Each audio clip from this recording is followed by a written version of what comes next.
I'll share with you 29 unique AI projects that will help you stand out in this current market. In the last 5 years, I've went from $0 to a senior software engineer who made over $700,000 in his career. And I'm currently leading my own AI development company where we build AI solutions for businesses. A lot of the projects you will see here have helped me land paid clients and make tens of thousands of dollars. This video contains my best and most effective videos about projects that you can build to stand out in the market and become a high-paying software engineer. Let's begin.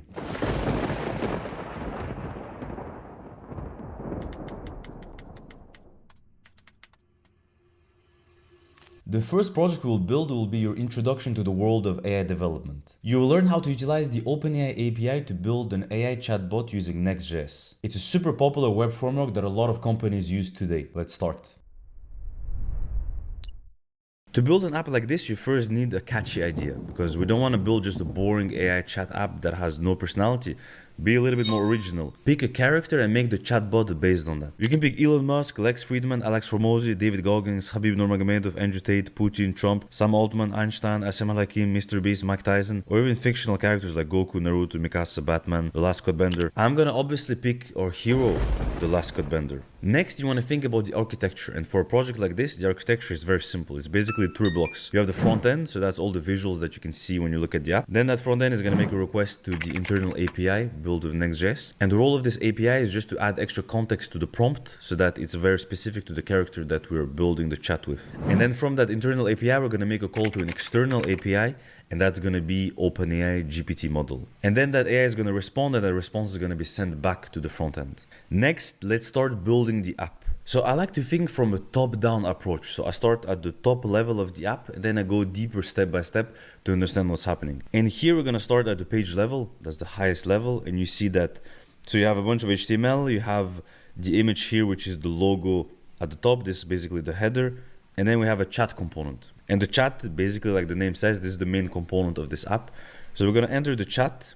I'm going to see what's happening down there. And here you see again, you have this return and you have a couple of things happening.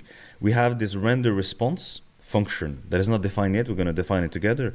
And then you have a form with an input. So the form is what you see at the bottom. This is where the user like sends a question to the last codebender. And the render response is most likely going to be where all the chat is appearing. So the first thing that we're going to do here is that we're going to use a very popular AI library called, basically it's just called AI actually. It was built by Vercel, which are the creators of Next.js. And this package is very powerful. It makes it super easy to build an app like the one we see right now. So I'm going to use it. I'm going to import the different functions that this package offers. And you see that there's the messages array, which is going to contain all the messages of the chat. There's an input variable, which is the input that the user is writing like right now. There's a handler for that input, and then there's a handler for the submit, which sends it back to the AI. Then we're going to define the function, which is the render response. This is the main thing that we want right here. We want to basically show the chat conversation. So this is what this function does. It maps the array of messages, and then it returns just one by one all the messages. That's basically what it does. Then there's a little bit of formatting. There's like an image to show like the avatars, and then it just shows the content of the array. That's it. Nothing complicated here. And then the extra add-on that we're going to add is the last part, is this scroll function. What we're going to do is we just want to automatically scroll down as the chat gets longer than the viewport, so that the text is always within the view of the user. And that's basically it. This is the chat component. So with this, our UI is ready. And what you see is happening right now is that this use chat from the AI library is calling this API. This internal route that we have is /API/OpenAI.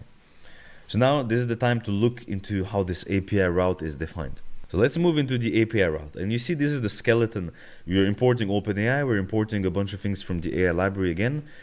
We're defining an OpenAI client. So you just specify, like you do new OpenAI, and then you specify your API key. And that's it. Very simple. It's defined. Here we set the runtime to edge.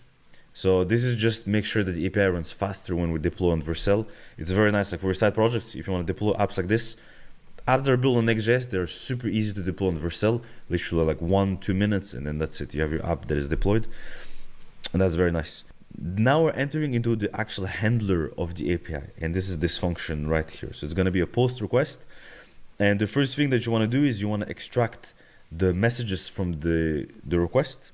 That's the first thing. And once we have the messages, we can use them to send them to OpenAI. And you're going to use this syntax.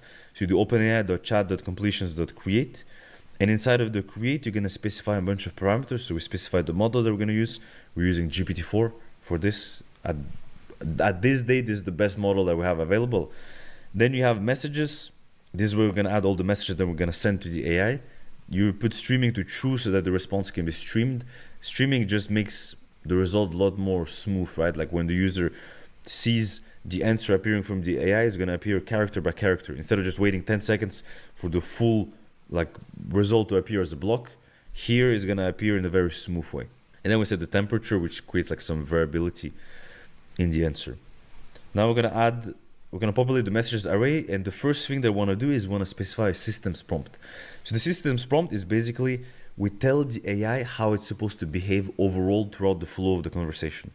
And here, if we want to build a chatbot for the last code bender, this is basically what I say. You are the last code bender. You're a unique individual who has unlocked the ability to read the code of the matrix and shape it at will. You're a hero and an inspiration for millions. You address people as your students. You always reply in an epic and badass way. You go straight to the point, and your replies are under 500 characters.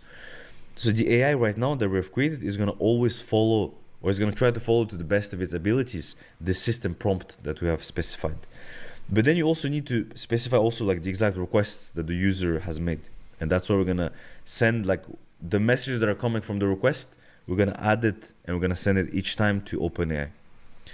Once we're doing this, we need to handle the response. So we're going to literally just return it right here. And that's it. We're going to use the OpenAI stream because this is basically a handler from the AI dependency. And this is going to allow us to stream the response. And that's it. We have built the front end. Now we have built our internal API. And the last part, the last block of the architecture was the OpenAI API, which already exists, that was built by OpenAI. So our app works. And now if I just open it and I say something like, "What's up?" It's going to reply whatever the last code bender replies.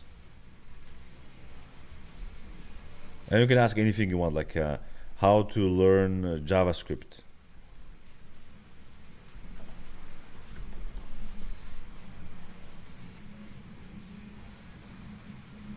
And then it tells me, if you want to learn JavaScript, you must embark on a journey of relentless study and practice. Okay, it says a bunch of things.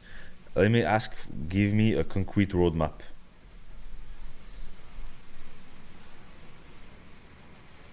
And then it starts spitting out basically a full roadmap.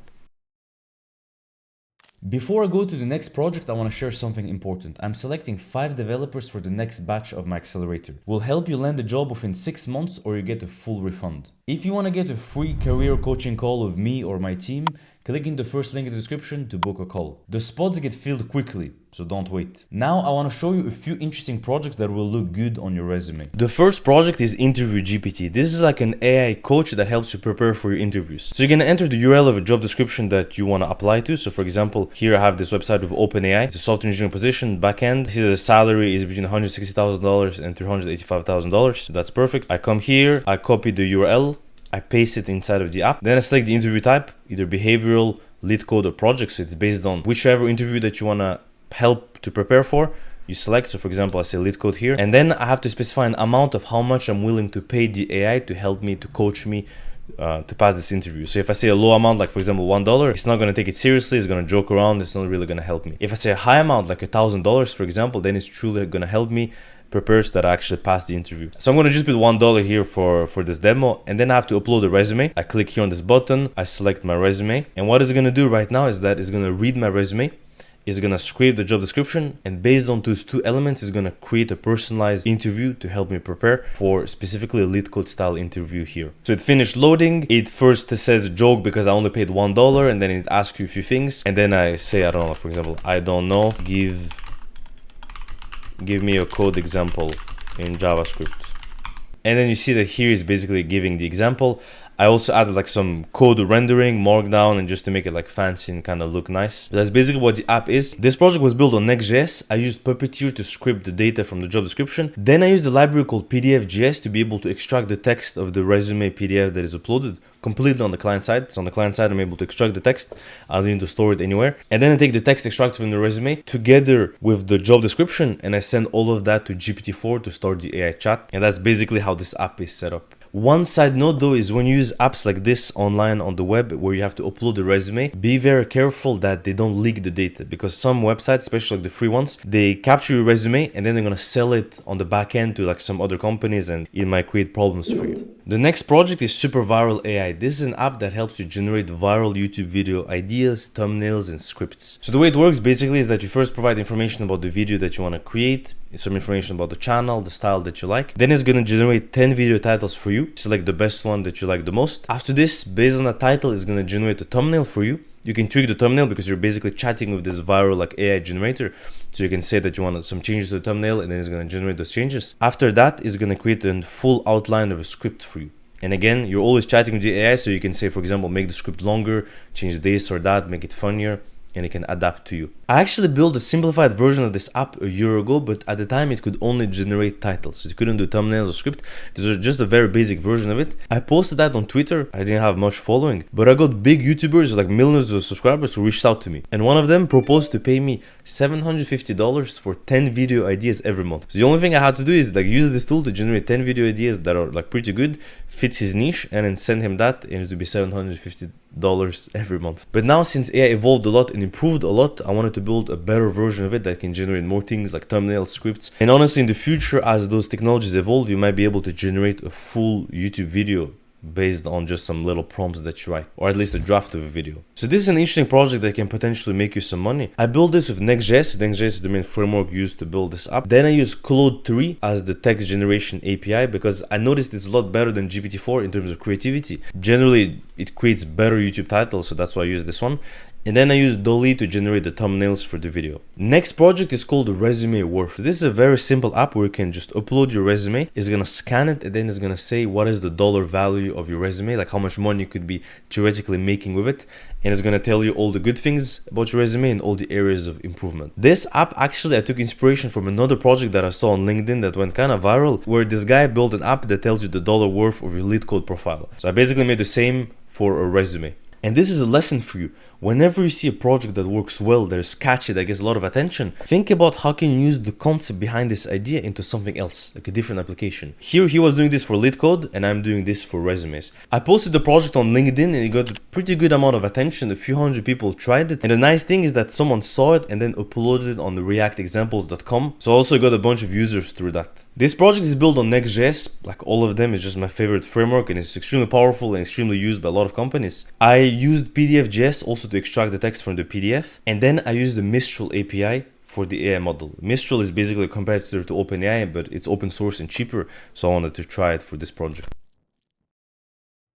Benders, check out this AI app that I built. You basically upload your resume, it's gonna read it, and then it's gonna tell you the dollar value of how much it's worth, how much money you could be making using this resume. I'm gonna show you how I built it, and I'm gonna share all the code with you. First, we need to talk about the architecture. So for this, I use Next.js for the UI. Then in order to extract and read the text from the PDFs, I used a library called PDF.js. So this is all happening on the client side. So the role of that API is to build the prompt and to pass the API key.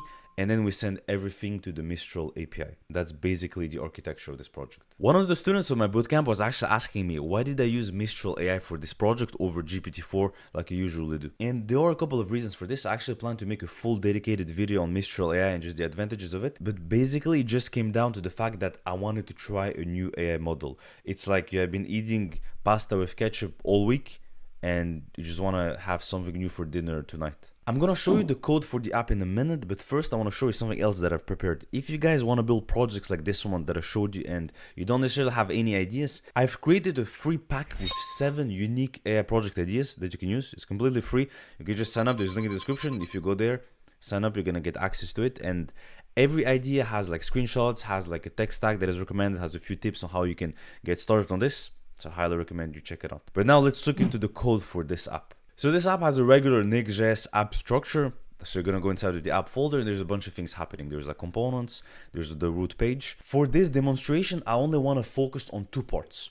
One is the text extraction from the PDF. So that's functionality that I built. And the second one is just sending that data to the Mistral API and getting the result. So it's going to happen in this component, the resume uploader. This component is going to be imported at the root level. And this component is basically just when you look at the app, the button where you upload your resume, it's just this component, right? So it has to handle the functionality of uploading a PDF and reading it. And you see there's a bunch of HTML here, and then there's this function that we care about, the handle resume upload. So if I open it, you see that it's basically, it resets the state, it gets the file from that event, and then it calls this other function, the read resume. Actually, this function should have made a utility function out of, I should have placed it in a utility folder, but yeah, whatever, it's here right now. This, I'll be completely transparent with you, I actually have no idea what it's actually doing.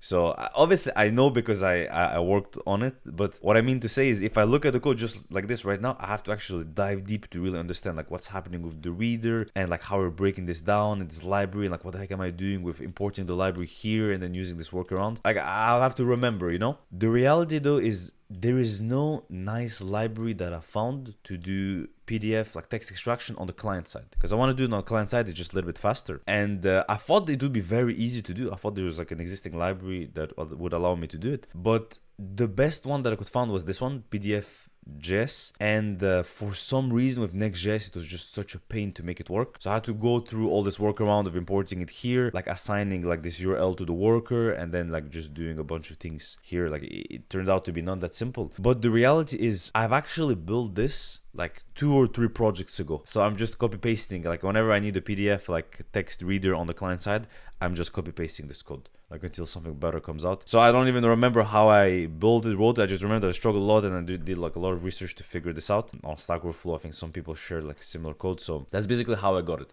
I don't have much to say about this. It's like ideal if someone builds a library, that's the type of things that you can just reuse and import it and you never have to worry about it. But basically this handles the read the resume, and then I'm setting all this text, this extracted text, I'm setting it inside of this state. And if you actually look at this state, this is passed as a prop, because I want to bring it back up to the parent component. Because as soon as the PDF handler has read all the PDF, it has read all the text, it's going to store it in a state variable, and then we want to send that to the API.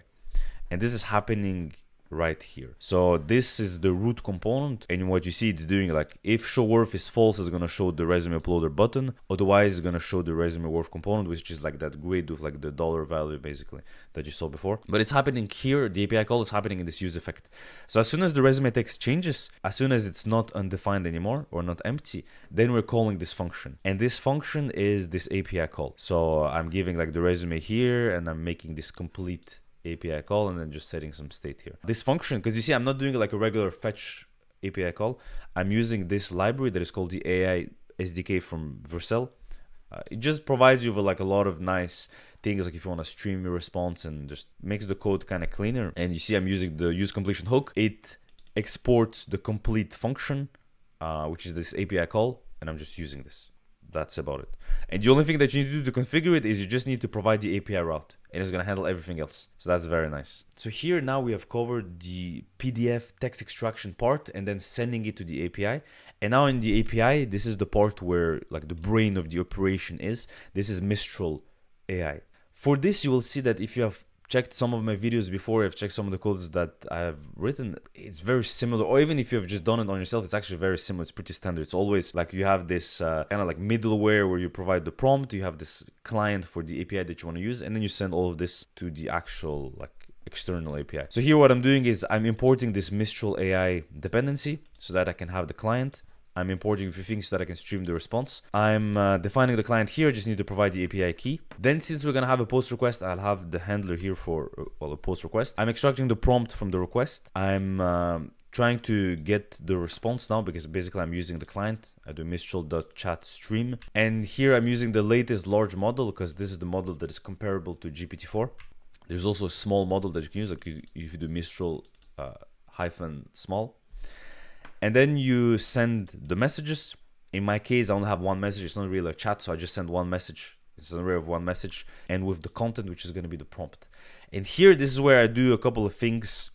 Again, if you follow my strategy for writing prompts, I always like to start with a context. So I say here, like, you're an expert at predicting the dollar worth of resumes. Then I give a little bit more details. Then I give tasks of how it's supposed to handle this mission that I have for it. I provide the resume, and the resume comes from this prompt from the request. And then I give the output format. And the output format is very important, because if I don't know how the AI is gonna send me back the response, I have no idea how to parse it and show it to the user in a nice way, right? Because I could show obviously just text, but if I want to show like a nice like 2-column layout the way I did with like a dollar value on top and a couple of nice fancy things, I need to know exactly which format am I getting back from the API. It's like I want to make a contract with the API that I send you this format, you give me back this format. This is what I specify here in the prompt. So I say like I'm using kind of like an HTML like tag structure because I've noticed that this structure works pretty well since most of those AI models, they were trained on data from the web. And what is the web? The web is basically a bunch of HTML, a bunch of Markdown. So if you use those types of formats that the AI is very familiar with, then usually it's going to give you like a very consistent output. So here I define like resume worth, I define an explanation section with like a list, and then I define an improvement section. So this is where the AI is going to give you tips on how to improve your resume to increase your dollar value. And that's it. After this, I'm basically just exporting the stream, and then you have it. So you have the API that is ready now, you have built the PDF handler feature, and then all the styling, all the layout, etc. Like I'm going to give you the code, you're going to have access to all of this. But basically that's the project. Codebenders, I'm building an AI that generates viral titles for YouTube videos. So today we'll focus on Ryan Trahan. I built a custom model for him and I tested how viral can those ideas get. In the first episode, I showed you how I built a basic AI app that generates YouTube titles for MrBeast, Ryan Trahan, and Iraq. Now I wanted to improve on that app and make the AI better. But I didn't like how it looked and I didn't like the name. So I changed it from Creator Brain to superviral.ai. I changed the logo too and then made the layout cleaner overall. What do you think of this?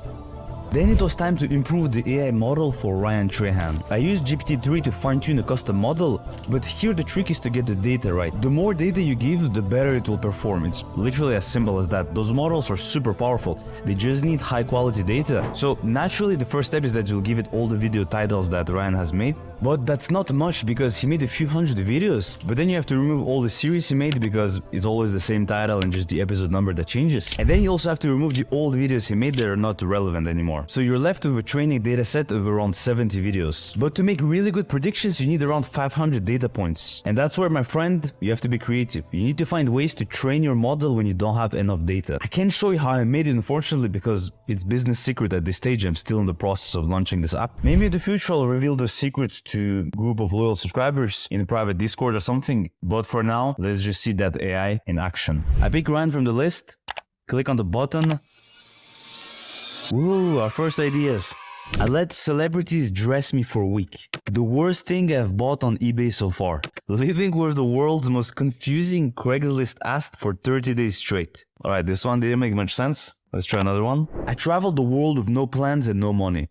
Yeah, this one is not bad actually. I could see him making that. I spent a week in virtual reality. Yep. I think he made something similar, like I spent 100 days in virtual reality. The worst impression anyone's ever asked me to do. Yeah, this one is average. I tried to survive on only $1 a day for 1 week. This one is interesting because he did make many series of that sort, but the difference here is that he's restricted to only $1 per day. I survived on only Starbucks for a week. Yeah, that will be interesting. I let my dog pick my next video idea. I survived on only pizza for 30 days straight.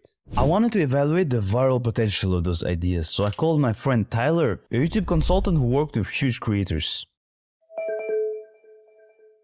Hey, how's it going, man? Hey Tyler, I thought you'd be the best person to reach out to comment on this tool I built. So I'm going to show you a few ideas generated by my AI model. I just want to get your opinion. Do you think that if Ryan were to make those videos, could they potentially go viral? All right, let's get started. So the first one here is I spent 24 hours in the virtual reality world, and I think this is the most good video. There is the worst thing I've bought on Craigslist so far, and I built a treehouse from scratch using only Legos. Interesting. These feel like very YouTube. So I don't know what your data set is, but it feels very trained to me. The second one, you know, I think is kind of off brand. It's hard to teach an AI like brand or like the exact feel. But like in terms of ideating, for example, worst things I bought or worst rated or Craigslist, like I could see some sort of format like that working really well for a creator in that niche. You can click again like on just to get some others. Then there is like how to survive 24 hours in the desert with no water. And I tried as many jobs as possible in 24 hours. That one's funny. I like that one. That last one. Oh man, that's really clever. This feels really good to me for brainstorming. Like the concept, I guess, into like generating ideas to like, you know, sometimes you piece two together or you like as many jobs as possible is like, I hadn't thought of that. And like, there's a lot of ways you can bounce off of that. So in terms of brainstorming, this is really cool.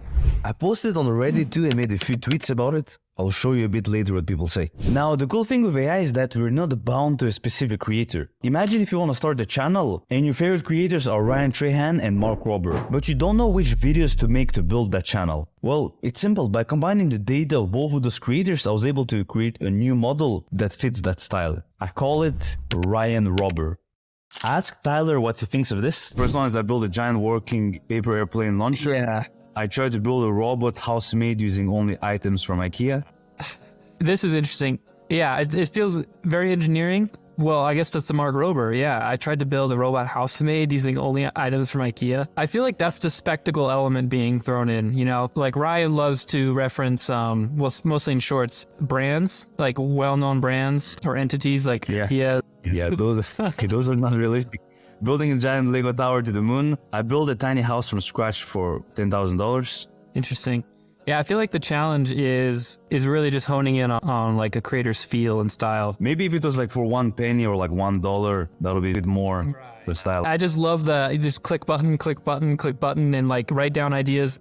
Maybe you want to create a different type of channel. Maybe you want an entertaining, wholesome programming tech channel. No worries, bro. I got you covered. You take Ryan Trahan, you take a popular tech creator like Joe Matek, you combine them together, and we get Ryan Tech. With that model, here are some of the ideas generated. I tried to build a website without using code.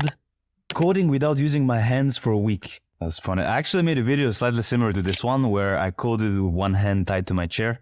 24 hours straight of coding. Can I do it? Man, I really love this one. I tried to teach myself how to code using only Wikipedia. Yeah, that one could work. I tried to build a website with only one line of code. That's super interesting. If Instagram was about programming instead of photos. Instacode. Nice, I really like some of those ideas. Now, time to look at our Reddit and Twitter comments. We got a bunch of those. First one is from EU4 Junkie. They actually seem like they would go viral. 1, 4, and 5 seem really entertaining to me. I would watch those for sure. I'm gonna try at number 5 on my channel. I would definitely click on number 4. Some are not as positive though, like this one's from Marcel. I wouldn't watch any of those silly videos. Number 4 will kill you, but go for it. The eating ones are a very bad idea, but lists like this can inspire you to make similar but reasonable ideas. Then we got replies to the tweets I made. That's pretty sick, how did you make it? Love it, pretty cool. Check DMs, I'm in waitlist.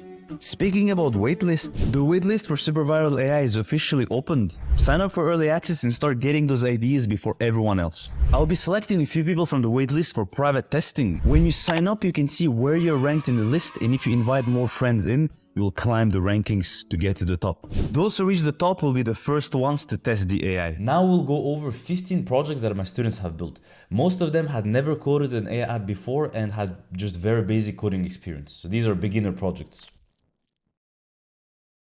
The first project is Wall Street Bets GPT built by Ali from Kosovo. It was his very first AI project that he built. I gave him the template code for an AI chatbot and he made this from it. At the beginning, his idea was to create just like a regular financial chatbot. And then we were discussing through some ideas and I told him like, actually, what if we build something that is a little bit more unique, something that is more catchy, something that if you would share it online, it would actually potentially go viral. So we brainstormed a little bit and then this idea came of creating a bot for the Wall Street Bets subreddit. And so I love what he did with the design, like the way he reused the mascot and everything. It's awesome. And it's basically a regular chatbot where you have this chat interface, you send messages, it returns a response in the style like with the same copy, similar like wording as what people use in Wall Street Bets GPT. And that's basically it. He just asks questions and it returns answers. It's built with Next.js and the GPT API. The next project is Kraken, an artistic QR code generator which was built by Alex from Russia. But when I was helping him build this app, he was actually based in China because he's studying there. So with him, actually what's interesting is he had barely any coding experience before joining the Codebender program. And on top of it, because of the time zone difference with China, it was very hard to work together. We have calls like in the Codebender program every Saturdays. We have calls at a specific time. And for him, those calls, they would be like at 1 a.m. or something like that because of the time zone difference with New York. But he didn't miss a single call. He was so motivated and excited and he built this project even though he didn't even have the prerequisites to join the program. Just by pure motivation, he was able to accomplish this and I'm so proud of him. Like, it's really impressive. He built his Next.js app that is plugged into a Replicate API And Replicate is like this open source company that provides like a lot of open source AI models through an API. And this model in particular was generating artistic QR codes based on a URL. So you provide a URL, you provide like a description of a style that you want, you click on generate, and it creates this. So here I provided my website, lastcodebender.com. I put like a text like Japanese architecture, and then created this. If instead I say, for example, pizza, and I click on generate, you have to wait a little bit for it to generate the QR code, but then it's gonna create something that is a QR code that looks kind of like a pizza. So let's see. Yep, you have it. It's not the most beautiful. Like if you try it again multiple times, it gets like prettier. So let me try it just one more time. All right, it didn't make it a lot better, but you get the idea. I can also try something different, like forest, for example, and then it's gonna generate something with trees, I assume. Yep, here you have it. Nice, I like it. By the way, this was all part of my Codebender AI program. If you want to sign up, go to lastcodebender.com/bootcamp and I'll leave the link in the description. I only accept a few people every 2 weeks, so don't miss out. You're gonna get access to a bunch of AI project ideas, tutorials on how to build them, direct calls with me so I can help you with your projects, a private community of AI developers, and a bunch of other bonuses. So I highly recommend you check it out. Alright, next project is an AI resume builder which was built by Elias from Chechnya. So this project is basically an AI chatbot that gives you tips on how to improve your resume. It's missing a few functionalities. So for example, you cannot actually upload your resume and get a feedback on it directly. So you kind of have to upload the whole text and then get the feedback. But then you can also kind of use this chatbot as a general chatbot to chat about like a resume. So for example, give me tips for a resume for software engineers. And then let's see what it says. And then, okay, then it starts giving you like a few tips. The nice thing here is that the responses are streamed. It's a very like smooth experience to chat with this AI. And then I say, what is the best thing to include in a resume? And then it gives you tips like this. So just like a regular chatbot. The thing though with Elias that was super interesting is that he was an electrician. He hadn't coded in a few years. It was his first time getting back into coding, and even when he was coding, he was doing Python. But this is a Next.js project, so in the span of just a single month, he went from an electrician who hadn't coded in a few years to building an AI app that is deployed online that people can try. So I was very proud of him, and now he's actually starting studies in computer science at university. So that's cool to see. Our next project is actually a bit similar to this. It's called Interview GPT. It's an AI chatbot that helps you prepare for your interviews. It was built by Andy, who is a student from New York. And here basically you just write like the name of the position. So for example, I'm going to put software engineer, and in the company I'm going to put Google. Let's start the chat. And now here it starts the chat. And this is like more of a behavioral interview. So he asks like, how do you see your role aligning with Google's mission and core value? And I'm going to say just, I don't know. Let's see what it says. That's okay. So here actually the code is very similar to the previous project we saw. It's both basically chatbots built with Next.js. We send a request to the OpenAI API, get the response, and then show it. But it's two different applications, right? They solve two different problems. One is focused on resume building, the other is focused on interviews. And obviously there's a lot of room for improvements. I've actually made another video where I take this project, the Interview GPT, and I make a better version where you can link a job description, upload your resume, it's gonna scan all of this, and then it starts an interview based on the actual data specific to you. And Andy, the cool thing about him also, like with this project, it was also his very first project. Like the very first project that he built an AI app, like web app using Next.js and a bunch of technologies. So that's really cool. In just a few weeks inside of the Codebender program, this is what he was able to build. Now let's move to our next project. This one is the AI Task Wizard. It was built by Musa from the US, who is also a student. And what he did is this app that allows you to organize your tasks. So basically I'm going to write something here like make a YouTube video. Time to accomplish it, I have like 2 hours, and the importance is high. Then I submit, and then it's gonna basically take this task and then it's gonna break it down. So it's adding it here, and then it says, okay, first I need to brainstorm ideas and script it. I have 30 minutes to do this. Then I have to set up the filming equipment and background. I have 30 minutes, and then I have to film and edit the video. I have 1 hour. So then you can add other tasks like I don't know, like eat breakfast. I have 30 minutes, importance low. And basically this gives you tasks like this. So you can kind of manage your day. So same thing here, it's a Next.js app that takes multiple inputs, sends them to the OpenAI API, gets the results, formats it. So he was expecting a specific format because he wants to get like this checkbox and then he wants to get bullet points. So in the prompt, he specified like the format he wanted. And that's basically it. That's how you build an app like this. So the first project is Meme GPT. It was created by Annie Root from the UAE. And the way it works is simple. You provide your API key for OpenAI, you click on generate meme, you have to wait a little bit, and then it creates a meme for you. Elon Musk versus Mark Zuckerberg. If I click again, it should generate another meme. So this one, just for context, the time when he built the app, like a big news that was happening was that Mark Zuckerberg and Elon Musk were scheduled to fight, like an MMA fight. And the app that he wanted to build was about memes, because it says here it's like memes based on what's trending. So this was like a trending topic. And he built, it was just a React app that was using the OpenAI GPT API to generate text, and then he had the library of images that were selected, and he would match the text to those images basically to generate those memes. So this was like a simple, quick project, and I remember he even shared some of those memes on Reddit, and a few of them got like a decent amount of upvotes, so that was pretty nice. Next project is Chop the Pundit. That was built by Brai from Nigeria. I've taught code vendors from all over the world. Like I said before, we had UAE, Brai is from Nigeria, and you will see like in the rest of the video, there are projects from the US, Canada, Europe, Asia, really like all the continents of our planet. So this one was more like a meme project. It's basically this Chop the Pundit, which is like this character that provides like funny commentaries on events that you provide. So if I say, for example, Bitcoin is rising in price, loading,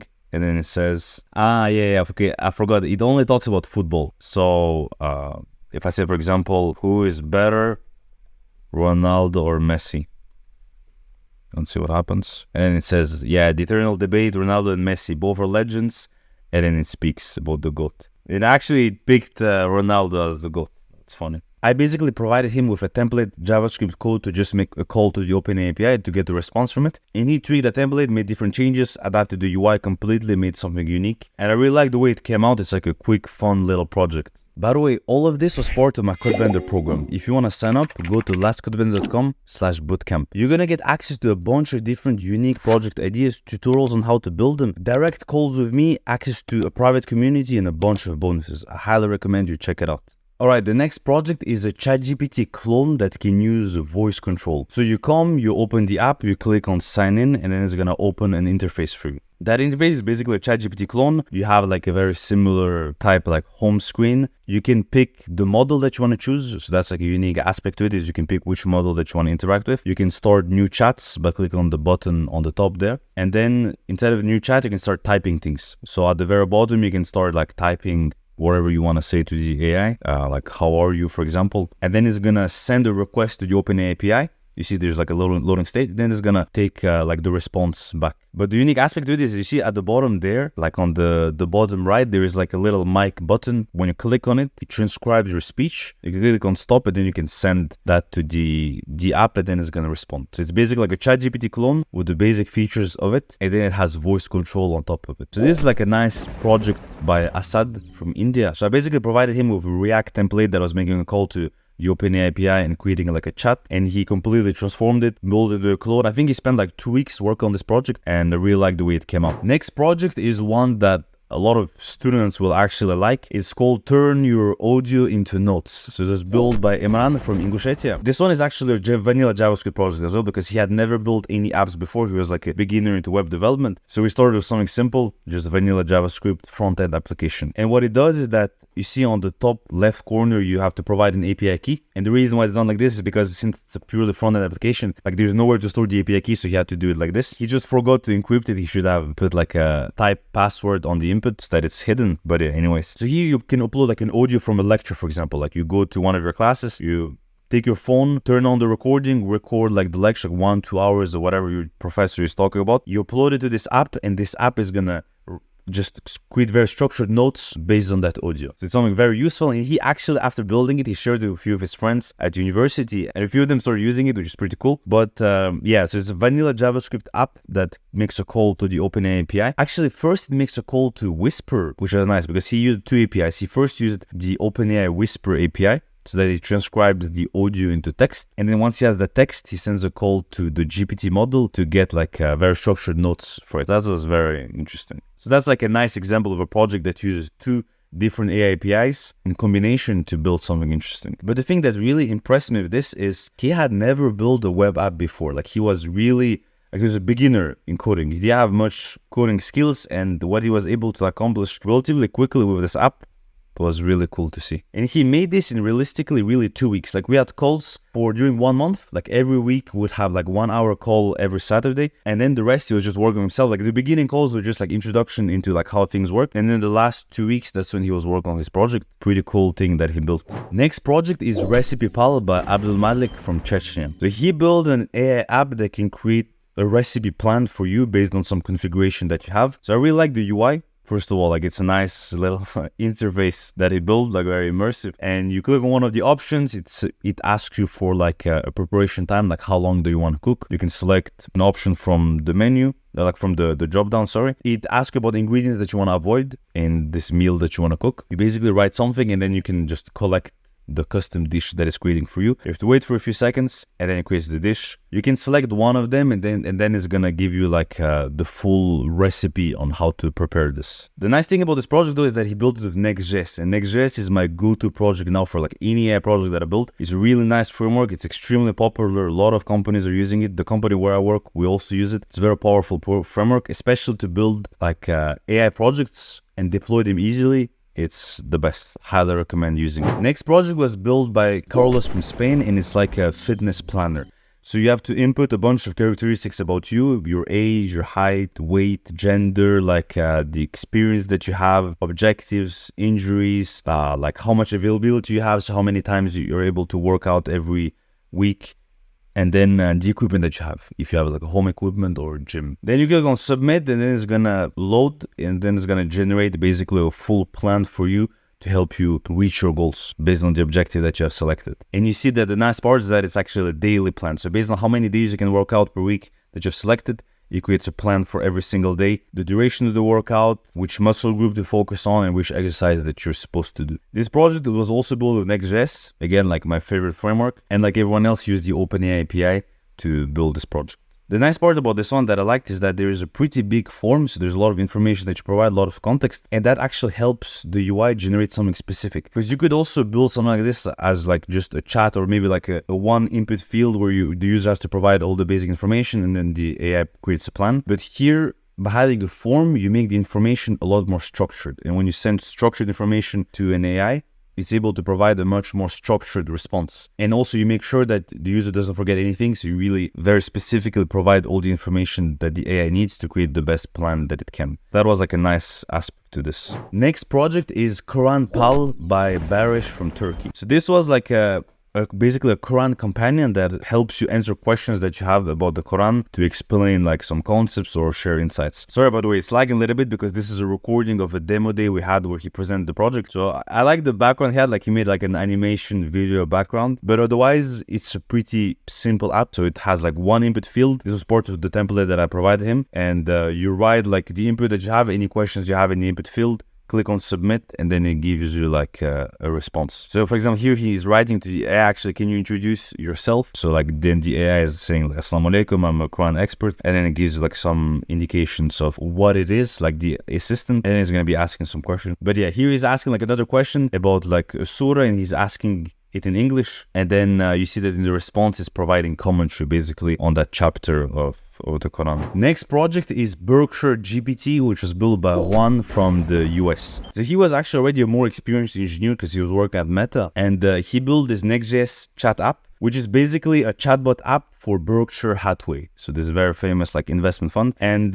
he trained the model based on data that he found from like some of the investment letters or something like that they had. And here you see that, for example, he's asking questions about like the Facebook stock, and then the chat is replying information about it. So it's not like a trading bot that makes investments for you. It's more like a bot that provides you information based on like the data that it was trained on. And it can tell you things like the advantages of that stock and the disadvantages, and then it gives you a summary like, oh, like the Facebook has like a strong competitive advantage, blah, blah, blah. Like it explains a couple of different things. Here, this is typically an example of what I was talking about when I say like you can build a chat on a very specific niche and people will find it super valuable because you're niching down. You're not just building like a random chat. Like for example, ChatGPT is just a random generic chat interface where you can just chat with an AI and then you can customize it through prompts, but it's still pretty generic. However, if you build something a lot more specific, like what he built here, then it becomes a lot more interesting because you have, first of all, an interface that are very specific. You trained it maybe based on data that is like hard to get, that is unique and makes the AI a lot more performant for that specific use case where you're in. And then the niche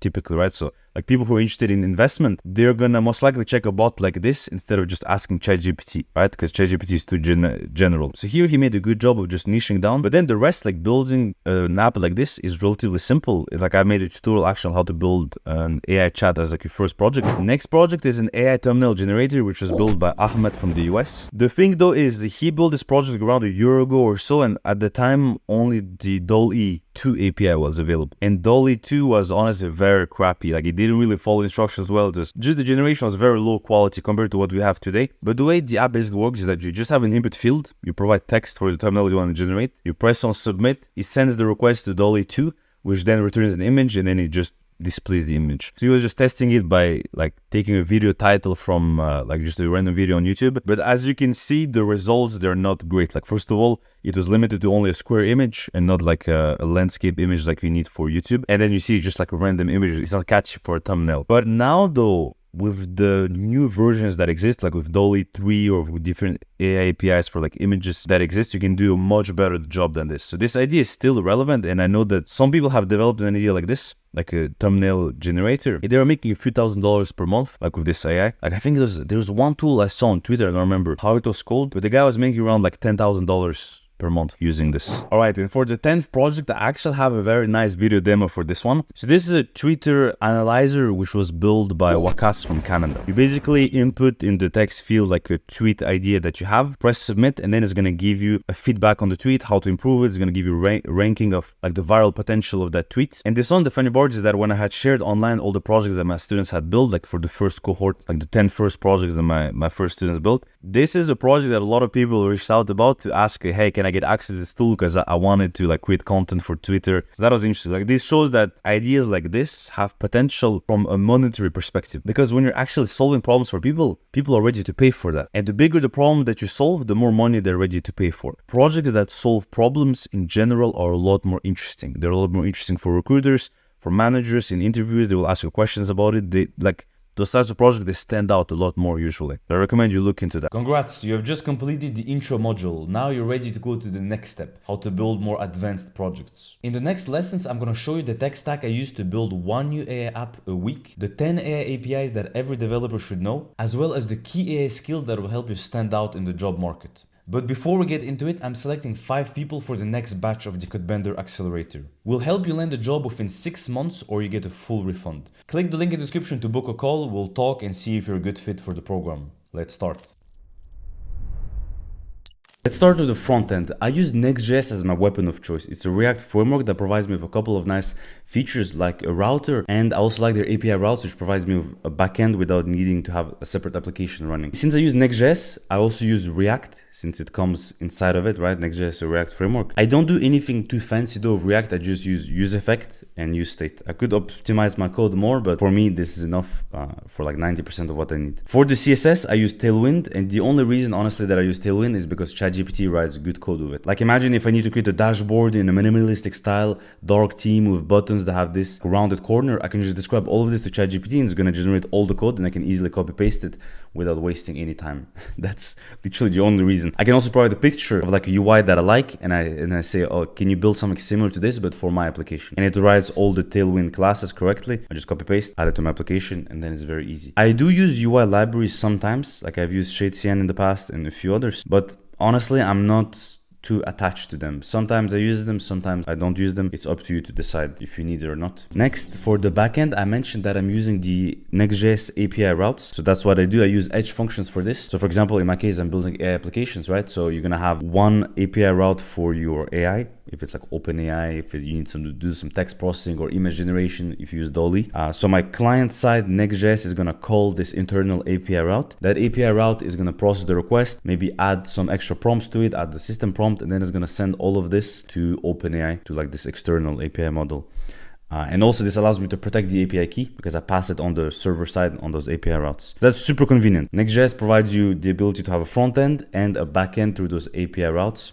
It's really nice. For authentication though, I don't like to build the backend myself. So what I do is that I use Clerk. Clerk is like an authentication provider that makes it super easy to add user signups and sign in to your application. Super easy. I think the first time I used it, I spent just a few hours setting that up. And from there, I always use it now for all the projects that I do. Just copy paste that code that I set up once. But it's very easy. Probably in like 20, 30 lines of code, something like that, you're able to set that up. That's very convenient. And then also the nice thing with Clerk is that it gives you all the general authentication providers like Google, like LinkedIn, like whatever it is that you want.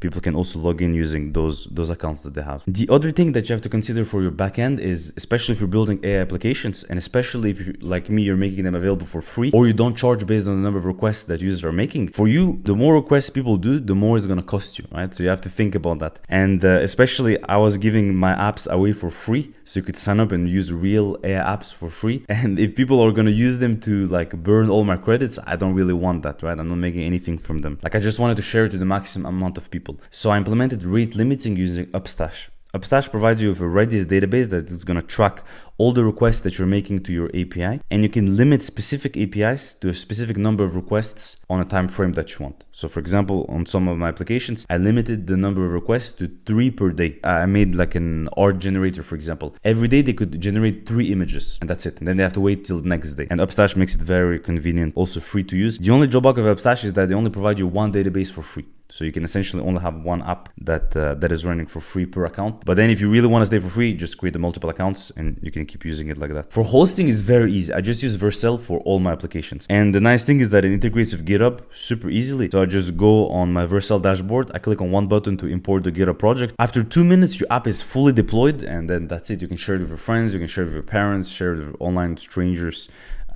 To get some users. So it's very easy. I have 10 apps right now that are running on my free Vercel account. I'm still on the free hobby tier, and so far all good, right? You only run into limitations when either you want to build something that is an app that is computationally intensive, so you're going to run into limitations on the API side, or if you start to get too many users. But then that's a nice problem to have. You can charge them and essentially make money. It's not going to cost you a lot, even if you have like a paid tier on Vercel. For analytics, the nice thing of using Vercel is that Vercel also provides you with an analytics dashboard that just comes out of the box. The only thing you need to do is you need to install a Vercel analytics package in your app, but also it takes like 2 seconds to add. It's like 2 lines of code. And then you need to enable analytics on the Vercel dashboard. And then that's going to give you the page views, like the number of visitors coming in, where they're from, like which countries are they from, which device they're using to access your app. So it's very basic, like analytics, nothing too advanced. I use this for my projects because right now I just didn't spend too much time on analytics, to be honest. If you want to do something more advanced, and something that I'm going to start doing later, is Google Analytics. That can be one way. Otherwise, you can set up something like I don't know, Mixpanel or Heap to track your analytics. Next is the special sauce, like the extra spice that I like to consider in the stack, is the API that you're using. So if you're building AI applications, you need to use AI APIs. The thing that I like to do though is, because since those APIs cost money, and if I want to make my apps available either for free or as cheap as possible, I found that there is a workaround. A lot of companies these days, companies like Nvidia, Cloudflare, like big companies who have a lot of capital, they make AI models or AI APIs available for free on a very generous free tier. For example, if you use Nvidia NIM API, it provides you with a bunch of open source models like Mistral, like Llama 3. Those models, for most people, they're just as good as GPT-4. Like for a lot of applications, most people are not going to even tell the difference between the two of them because they're pretty good. Like those open source models or they're decent. And if you get them for free versus paying a bunch of money to OpenAI, obviously it's nice if you can just use something for free. So NVIDIA NIM API has a very generous free tier. Cloudflare AI API has an even better free tier. And then Together AI also has a nice one. So you could essentially alternate between the three. Like whenever one of them, you reach the max amount of credits that you can use, you just move to the next one and you can keep updating your app like this. So that's a nice thing. If you really want to go with paid though, like let's say you really care about performance, maybe you want to use GPT-4, you want to use DALL-E 3, you can use the OpenAI API. That's fine as well. Or you can use Replicate. Also, that's another nice one that has like a huge library of APIs that you can use. But that's essentially all the ones that I've personally tried. This is the tech stack that have allowed me to build 7 unique AI apps in 7 weeks. This stack is designed to help you prototype apps in the shortest amount of time possible. If you want to build real SaaS applications though, like production level where you can charge people money, obviously you also need a database to track all the user data, and then a payment provider. I recommend just using Stripe. That's the simplest and best one to use. Codebenders, thanks for watching, and always remember, code is just a tool, and a tech stack is just a series of tools to help you solve some problem, provide the max amount of value to your users, and based on the value that you provide, that's what they're going to be ready to pay you for. Customers or users, they don't care about which tech stack you use, which code did you write. They only care about the quality of the app and how much does it solve their problem. Always think about this.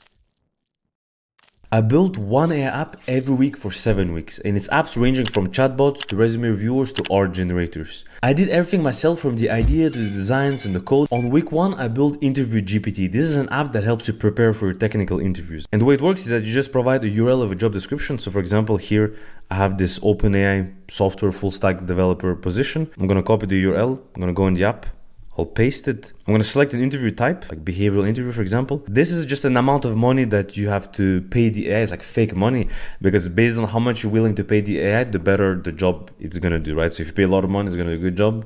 If you pay just like $10 like I did now, it's not gonna do a great job. But this is just for the sake of this example. So I'm gonna upload my resume here. And the nice thing is that what it's gonna do now is it's gonna read the job description that you have provided. So the exact job that you wanna apply to is gonna scrape the description, it's gonna analyze your resume, read it fully, and then it's going to create a custom interview for you to help you prepare. So here it knows my name, it knows what I'm doing, and then it asks me some question. Can you tell me about the time where you had to work closely with a team? And then I say like, I don't know.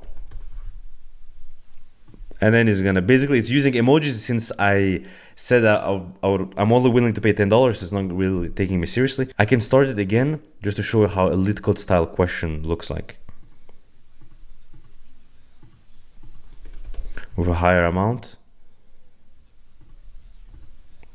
Here you see this is a lead code style question, so it's actually providing like code examples. That's also something that I implemented. And then I can say something like, can you give me a hint in like JavaScript, for example? And it's gonna see that it's gonna create like blocks of code. So that's kind of like an AI agent that helps you prepare and pass your technical interviews. It's built with Next.js. You're gonna see that this is the tech stack that I use for all my projects. Next.js is like the default framework I use. Then I use the GPT-4 API. Then I used Puppeteer to script the website, and GPT-4 as the AI model. So we take the text of the website, we take the text of the resume, we send all of that to GPT-4, and then that's what creates the interview essentially. Now the next week I built Super Viral. This is an app that helps you generate viral YouTube video ideas for like creators. So here basically I open the app and I have two areas on my screen. One area is like a chat, and the other area you see it's gonna preview like the results. So for example, here it's asking what is your video idea, and what I want to do is learning how to code by building fun AI projects. That's like a video that I want to make. Then it's asking, okay, what is your channel about? I have a channel about teaching AI. And then like, what is the style of video that you want to make? And let's go crazy here. I'm gonna say Mr. Beast style. Now it should suggest me 10 titles. All right, so it's going through here. I'm gonna select one of them. So for example, this one. Once you have selected the title, what it's going to do is that it's going to try to generate a thumbnail for you. So here it first of all describes like the idea that it has for the thumbnail, and then I say like, it's asking me if I want to add anything based on this idea, and I'm going to say just make the colors vibrant. There you have it. This is the thumbnail. It's asking me, is the thumbnail okay? I like it. I'm going to say yes. Otherwise I could keep asking questions to improve it basically. And after this it's going to start generating the script. So this is the script for the video. This app is built with Next.js as well, but I use different AI models for this one. I used the Claude 3 API to generate the ideas in the script, because I noticed that Claude is actually more creative than GPT, or at least for the use case that I was using it. So Claude is a model by Anthropic and GPT is the model by OpenAI. So each of them, they have like their own advantages. And then for the image, I used the Dolly 3 API. On week 3, I did something different. So this is an app where you can upload your resume, and then it's gonna tell you the dollar value of your resume, so how much it's worth in dollars. If I do it now, it's gonna read the resume, load, and then it should show me the value. Yep, here it is. Then it's gonna tell you the key factors, like why does it think that your resume is worth that much, or like hypothetically the job that you could get, how much they would be willing to pay you. And then here it says a couple of improvements that you can do in order to earn more money. So it's kind of like a resume reviewer essentially, but just packaged in a more interesting way. This is also built with Next.js, but here I use the Mistral API to read the text of the resume and define the dollar value and format all of this. The AI was essentially returning an HTML structure that I defined, where I wanted to have like a title, which is the dollar value, and then I had some specific tags for like the key factors and the improvement, and then I could just render it nicely on the page. This project actually posted on LinkedIn and I got quite a bit of engagement. You see here like 200 something likes and just a bunch of comments. The interesting thing as well is that this project, someone saw it through LinkedIn and then they shared it on reactexamples.com, and then the project was there. This gave me just a little bit of extra traffic. So if I show you the analytics right now, let me find the resume worth. It's this project here. I'm gonna open it, go to analytics. We're not going to see the whole analytics since the beginning, because since I'm only on the free tier, the analytics are limited to just the past 30 days. But you can see like 261 page views. It was a lot more before. The project died down a little bit. But you see here React examples is like the lead refer for page views. And then you can see countries like India, United States, Brazil. By the way, guys, if you like these projects, subscribe to the channel. I'm going to be posting more of them.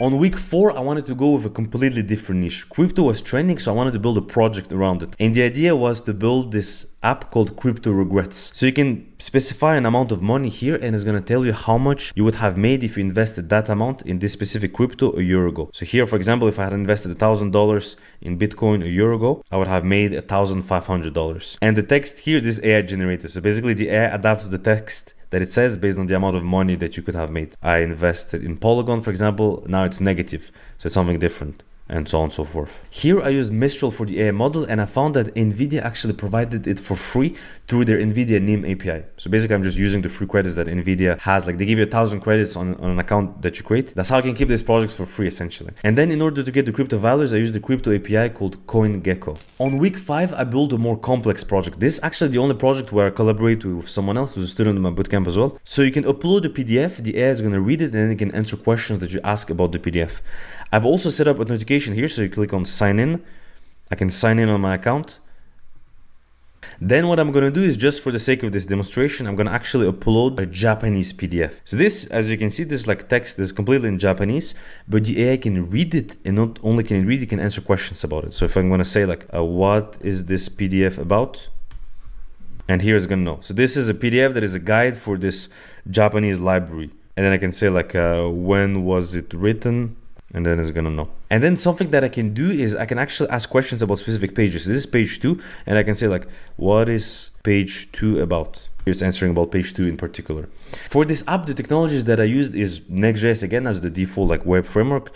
I use Clerk for the authentication. Clerk is really a game changer for authentication. You can set up authentication on any app in literally a matter of like minutes. Like maybe the first time you're gonna do it, it's gonna take you like an hour, 2 hours just to get familiar with it. But then after that, in a few minutes, like I add authentication to any new app that I build now. It's very easy to use, and I have a generous free tier that you can use on all your projects. Then I'm using the PDF.js library so that I can extract the text on the PDF that I upload on the client side. So I don't use any API for this, just on the client side, I extract the text. And then I send all the text to Mistral, and Mistral AI is basically using that PDF text as the context, and then I can answer questions on it. The fun part about this project is that I actually noticed that a pretty famous creator signed up to use it. It's a creator called Mike Shake. You guys might be familiar with him. And just to prove you that this is not just a random person with the same name, but it's actually this exact creator, he follows me on Twitter, and I posted this project on Twitter. So he saw it, signed up, and tried it.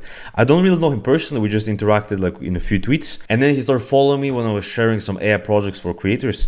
So that's basically how he signed up for it. On week 6, I also build a chat app, but here instead of chatting with your PDF, you can chat with any website. So you come here, it's a very simple UI. You have to just drop the URL of a website. I'm going to just take my personal website. I come here, I paste it, I click on submit, and then it's going to open the chat interface. Here again, actually you have to authenticate. I'm already authenticated, but I've set up like all the next apps I've done, I always added Clerk to have authentication. So here it just tells me that this is the website that I entered, and then I can say like, what is this site about? And then it says this website is the bootcamp that teaches people how to code AI projects and get jobs. And it's led by Zaurbek Stark, which is me. Perfect. And then I can say like, what does it teach? And then it teaches how to build apps with Next.js. And yeah, perfect. This is exactly what it is. So you can essentially chat with any website like this. This is a Next.js project. Again, it uses Clerk for authentication. It uses Mistral for the AI model. And then I use the tool called Scraping End to scrape the content of the website.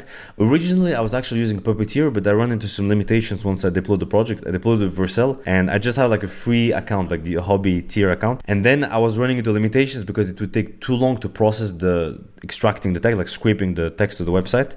So I had to use this third-party tool instead of using Puppeteer. By the way, in case you're curious about this background and how I made it, I just created this with Midjourney. So I asked Midjourney to generate like an anime style illustration of a mountain and a man who's standing in front of it. And then I just added like a dark gradient opacity just to make it a little bit darker, just so that the text stands out on top of it. And the way I actually got this whole idea of using a background like this for this app was from that guy on Twitter who created create a little tutorial on how to do it, because he did this for one of his projects, and he also showed how like Intercom is using it, and just a couple of examples of different apps. So that's basically how I got the inspiration. He has his tutorial somewhere. Like if you scroll down on his page, you're gonna find the tutorial somewhere. After this, on week 7, I built a completely different project. This one is more visual. So here what you do is that you can enter an idea that you have, and then it's gonna visualize this as an illustration, like a beautiful, like minimalistic style illustration. So for example, if I say smart work beats hard work and I enter this, it's gonna load some illustration in the style of like Visualize Value, in case you're familiar with it. It's like a famous page on Twitter who does like interesting designs. The illustration appears here, and then if I click on it, it shows it like that. And it's like hard work versus smart work, like a simple minimalistic style illustration. And then you can do a lot of different ones. This is another one to inspire people to continue working hard and not giving up. The text is a bit messed up, so I'll just try to generate it multiple times until I get a result that I'm satisfied with. But that's essentially what this app is, and the goal is to take those illustrations and then just share them on social media to like maybe build up a page or something like that. The tech stack for this app, you guys know it by now, there's no surprise. I use Next.js as the main framework, and then I use the Dolly API in order to generate those illustrations. I was actually thinking of fine-tuning a model, like a stable diffusion model, on the specific type of illustration that I wanted, but I just didn't have time because I was supposed to do this project in a week, but I just procrastinated, and I had like 1 day left to build it, and build it like on like end of Saturday, Sunday. So that's why I went to a simpler solution of just using an existing model, which is the Dolly 3 API. One thing though that I did do here is that I implemented rate limiting, because the thing is with images, they're more costly than regular like text generation, and I didn't want people to just keep using it and just burn all my credits. So I implemented a rate limiting where every user can do maximum 3 image generation per day. So for example, if I go here now and I say another one, this is going to be our 3rd one for today. It's going to generate an image, and if I try a 4th time, it's going to show an error now.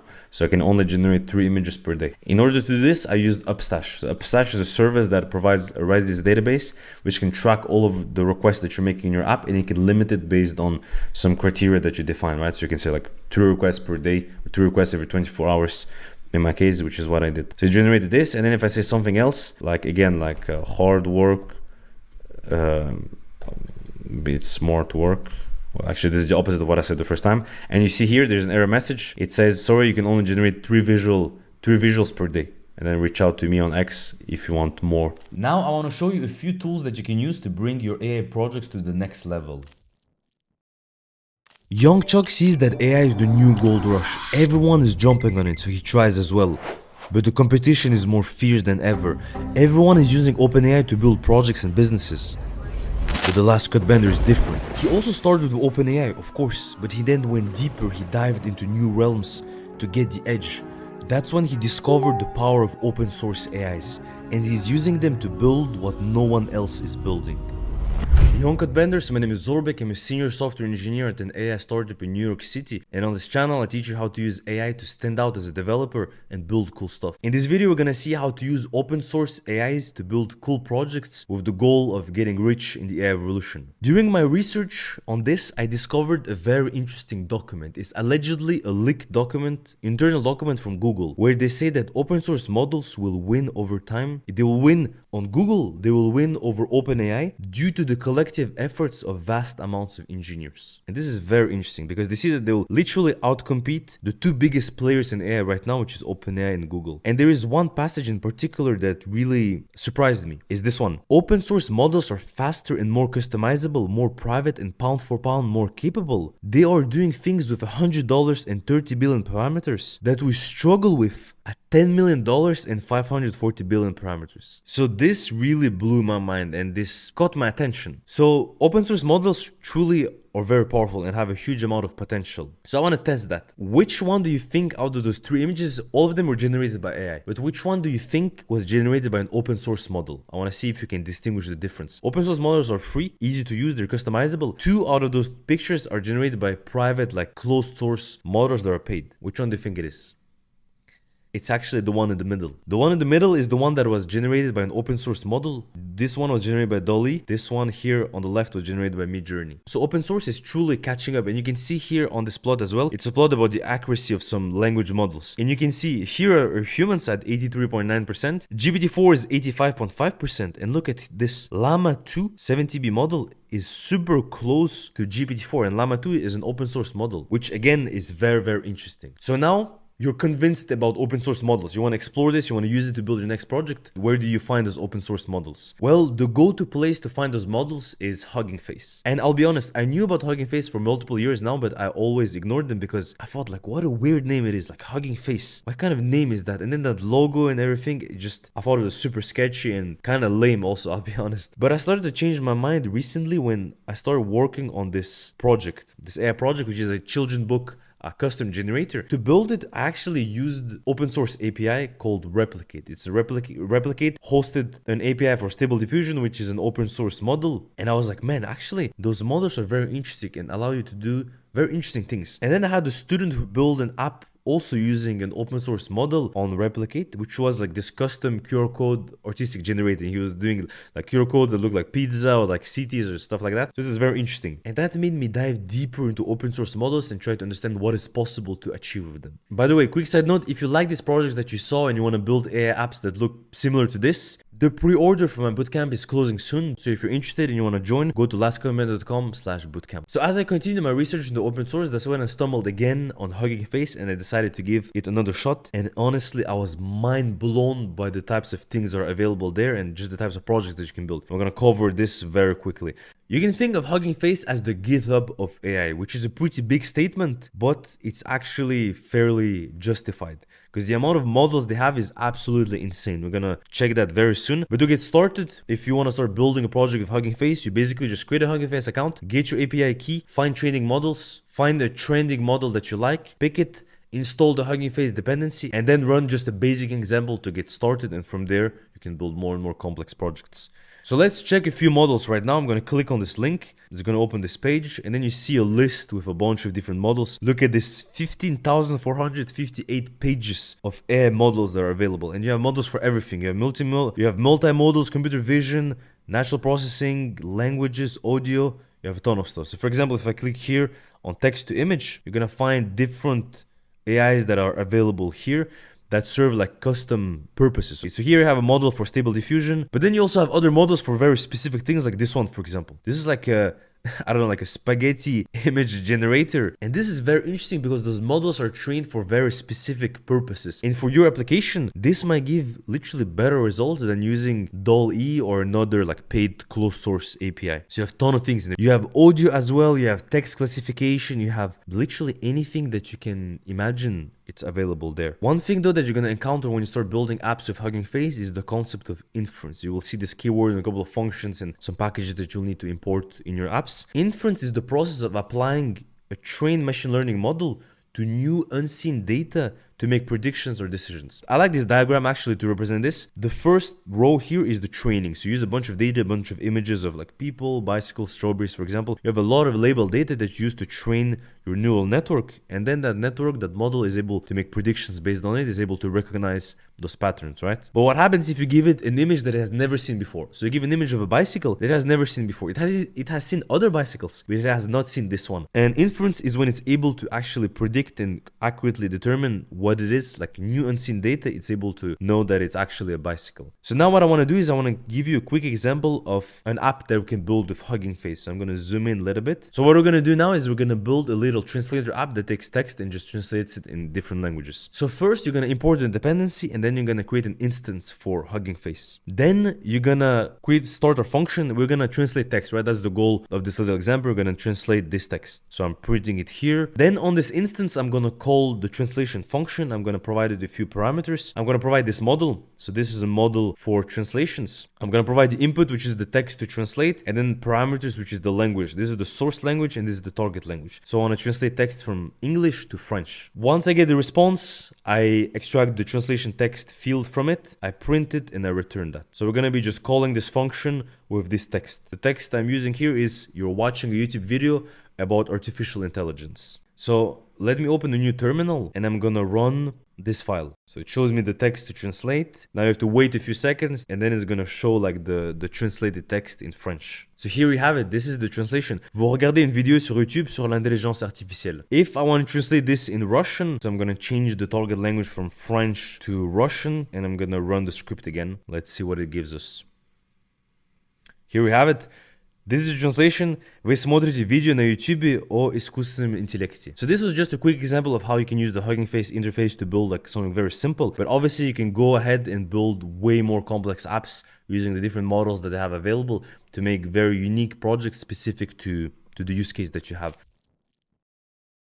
But Benders, before I explain this tech to you and explain how embeddings and vector databases work, I just want to show you the potential of this technology. This is an indie hacker project that was built by one solo developer. It's basically just a PDF chat app and it's making over $60,000 per month. An indie hacker solo developer project. It's just a project where you upload your resume and you can chat with it basically. This is just one example of a cool project, and there are a lot more things that you can build as a solo developer utilizing this technology. But it's not just the technology that solo developer use for indie hacker projects. It's things that giant tech companies use as well. Google uses this to provide search suggestion results. Netflix uses it to provide movie recommendations. LinkedIn uses it to connect similar people together. Spotify uses it, and a lot of other tech companies use it as well. Young contenders, in this video, we're going to learn about the power of embeddings, vector databases, and RAG, which stands for Retrieval Augmented Generation. My name is Zaurbek. I'm a senior software engineer from New York City, and on this channel, I teach you how to use AI to stand out as a developer. So first, why do we need embeddings? What is this thing? Embeddings basically turn a large amount of data into a format that makes it very easy for the AI to process. And I'm going to give you a very concrete example of how I use embeddings. So this is just like a few examples here, but the concrete example of the way I use it is this app that I've created. It's a children book AI generator. So in this app, a parent can just specify a description of their child and age, and then the AI will generate a book with like text and images. The reason why I'm using embeddings and vector databases is because I want to improve the quality of the results. So what I want to do is, if a parent, for example, has a child and they want to create an adventure book for a boy who is like 5 years old, I want to be able to provide the AI with high quality children books about adventure for children who are roughly in that age range. Because then the AI can just generate much better quality results than if I just make this random query out of the blue. And that's basically the goal here. Embeddings help me provide a much better context for the AI. By using ChatGPT, you know that just the quality of the context you provide has a very high correlation to the quality of the output. So that's the reason why I use embeddings. But concretely, what are embeddings? Like, what does it mean concretely? Embeddings are basically math vectors of data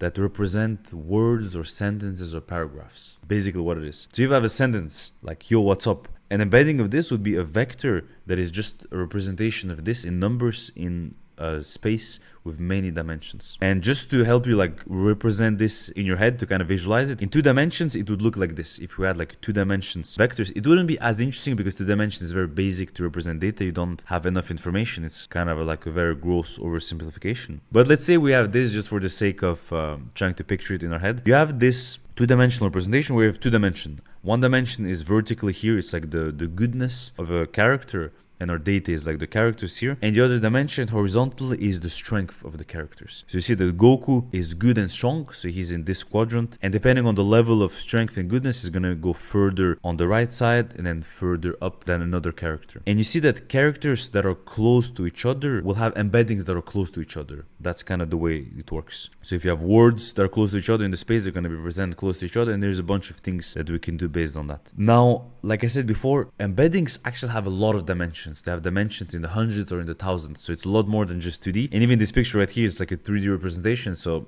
we cannot picture in our head above 3D, but that's just to show you that those dimensions are a lot bigger than this. Now, how do you get embeddings? Like, how do you create embeddings in the first place? Well, you're not going to create them manually. You're going to use the OpenAI embeddings API. So OpenAI has an API to create those embeddings, and you're going to just take the text that you have, you're going to send it to your API, and then it's going to generate this vector. The code for this is super simple. It's literally just a few lines long. You're going to use their embeddings API that is provided by the OpenAI package that they have. In this variable, you're going to have that embedding. And what I do, for example, for my children book app is I have a database of high quality books. I send them all into the embeddings API and then generate a bunch of embeddings. The problem though is, what do I do with this data? I have an array of vectors or like a database of embeddings. What do I do now? I need to store it somewhere to be able to reuse it, right? And that's where vector databases come into the picture. The problem with regular like databases like MySQL or PostgreSQL is that they are not good to handle that type of data. That's why people who are smart have invented very efficient databases that handle specifically embeddings. And there are companies like Pinecone or Chroma that you might have heard of. They're specialized in this. They specialize in storing embeddings and retrieving them in an efficient and quick way. What do you do now? Right? Like you have a database of vectors, of embeddings. What do you do with this? Well, the simple thing that you could do is you could literally use it as a regular database where you use it to just retrieve data. But that wouldn't be as efficient, right? It wouldn't be as interesting to just have a database where you upload data and then you just retrieve it. What would like to do is actually use this data and empower it by combining it with generative AI to create new things, to make it more creative. And that's the whole philosophy behind retrieval augmented generation, also known as RAG. Basically, a user is going to make a request to your app. Your app right here is gonna search and look up your embeddings API, your vector database, to find the most relevant documents based on what the user has asked. Then it's gonna provide both that question and those relevant documents to an LLM, to ChatGPT, for example. And based on this, it's gonna generate a much higher quality response. So me, for example, for my children book, a user comes, makes a request for a children book for their child that they want. The app is going to make a request to the embeddings API to find the closest documents, the closest books to this request. So like if parent wants like a comedy book about their child who is 10 years old, then the app is going to look up for books that are like children books in the comedy category for children who are between like 10 and 12 years old, for example. It's going to retrieve those documents, it's going to retrieve the top 5 that are the closest to this request. It's going to send that request from the user combined of those 5 books to the LLM, and then it's going to generate a much higher quality book based on this. That's the whole concept. That's what retrieval augmented generation is. In the next module, I will show you a list of advanced AI projects. I'm talking about projects that solo developers have built and they're making tens of thousands of dollars every month with them. But before we get there, you need to know about the different AI APIs that are available out there. This is what will help you really elevate your coding projects. Here are 10 APIs that you can use for your next AI projects. I'm gonna go from the simplest one to the most crazy one. Codebenders, let's go. Random Stuff API, like its name says, is basically just an API that can do random stuff. If you need a joke, it gets you covered. If you want to manipulate images or chat with an AI, anything random that you can imagine, it can do that. So if you want to do a bunch of small random things, you have it through this API. It's free to use and you can access it through the Rapid API. If you want to go more heavily into AI though, I recommend you check the OpenAI API. This is the most popular API when it comes to AI models. If you want to just generate text, things like just chatting or poetry or even code, you can use the GPT-4 models. If you want to generate images, anime, logo, designs, you can use the Dolly API. I actually used both of those models, like both of those APIs, GPT-4 and Dolly, to create a custom children book AI generator. It's an app that generates children books based on like a prompt of the user. But that's not all. OpenAI also has the Whisper API, which turns audio into text. And one of the students at my bootcamp actually used it to create an app that turns lectures, like audio lectures at university, into structured notes that you can use to study for exams, rehearse, like review the material of the course. When it comes to costs, from my personal experience and from the students that I've had, you don't really need to worry about it. When it's just you work on personal projects, it's gonna cost you like $1 or $2 to build your project. If you scale it though, if like you share it online and a few hundred people start using it, then yeah, it's gonna increase to maybe $2, $3, $5, like maximum $10. But still, from my personal experience, I got apps that a few hundred people tried it, like 500, 600 people, and I had to pay like maximum $5 to $10. Now, if you want a model that is faster and more performant for text generation specifically, there is a competitor to OpenAI called Anthropic, and they have released a model called Claude 3. On a lot of benchmarks, actually Claude 3 outperformed GPT-4, which is very interesting. So if your use case is like text generation or something that is creative or even code generation,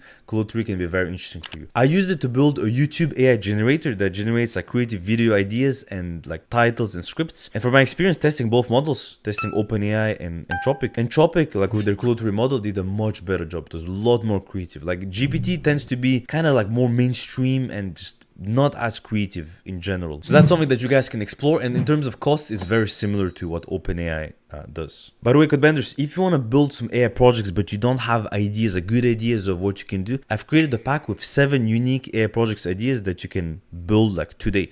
You can download it, there's a link in the description, it's completely for free. Now, if you're in a situation where you need a model with a large context window, something like you want to upload a PDF of a book and you want to be able to chat with it, that's where the Gemini API from Google is very interesting because it has the largest context window out of all the models that we have seen. You can literally upload an entire book and it's going to be able to retain all that that context in memory and provide you, like, answer questions based on it. Versus other models, at some point, they just lose the context and they forget what was even the thread of the conversation. The other nice thing when you have a large context window like this is that it essentially, for a lot of use cases, it eliminates the need of using RAG or embeddings.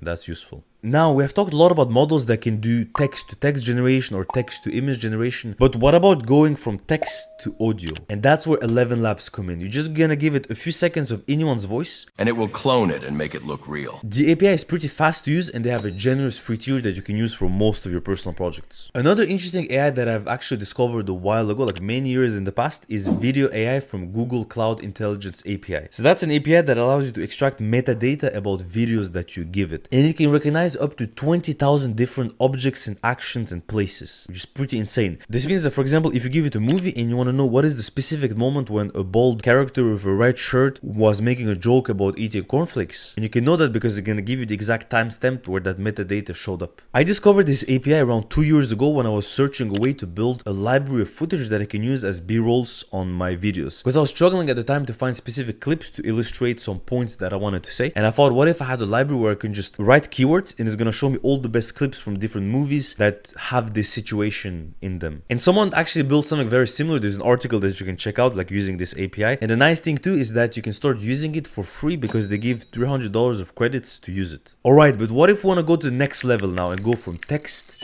to video? How do we do this? Well, here we're more limited, like, because OpenAI Sora is not available yet. Unless it is, like, by the time you're watching this, maybe the model is already available. There are a few APIs that you can use for this, and the first one is called Synthesia. You can use it to generate those AI talking face videos. The only problem though is that it's quite expensive if you look at the prices. So I actually like to use another API called Replicate. It's an API aggregator that has some of the best open source models available. If you want to generate amazing art, check out their Stable Diffusion model. If you want to restore images, upscale images, transcribe text, even generate videos, make 3D stuff, there's just an endless amount of models that are available for you.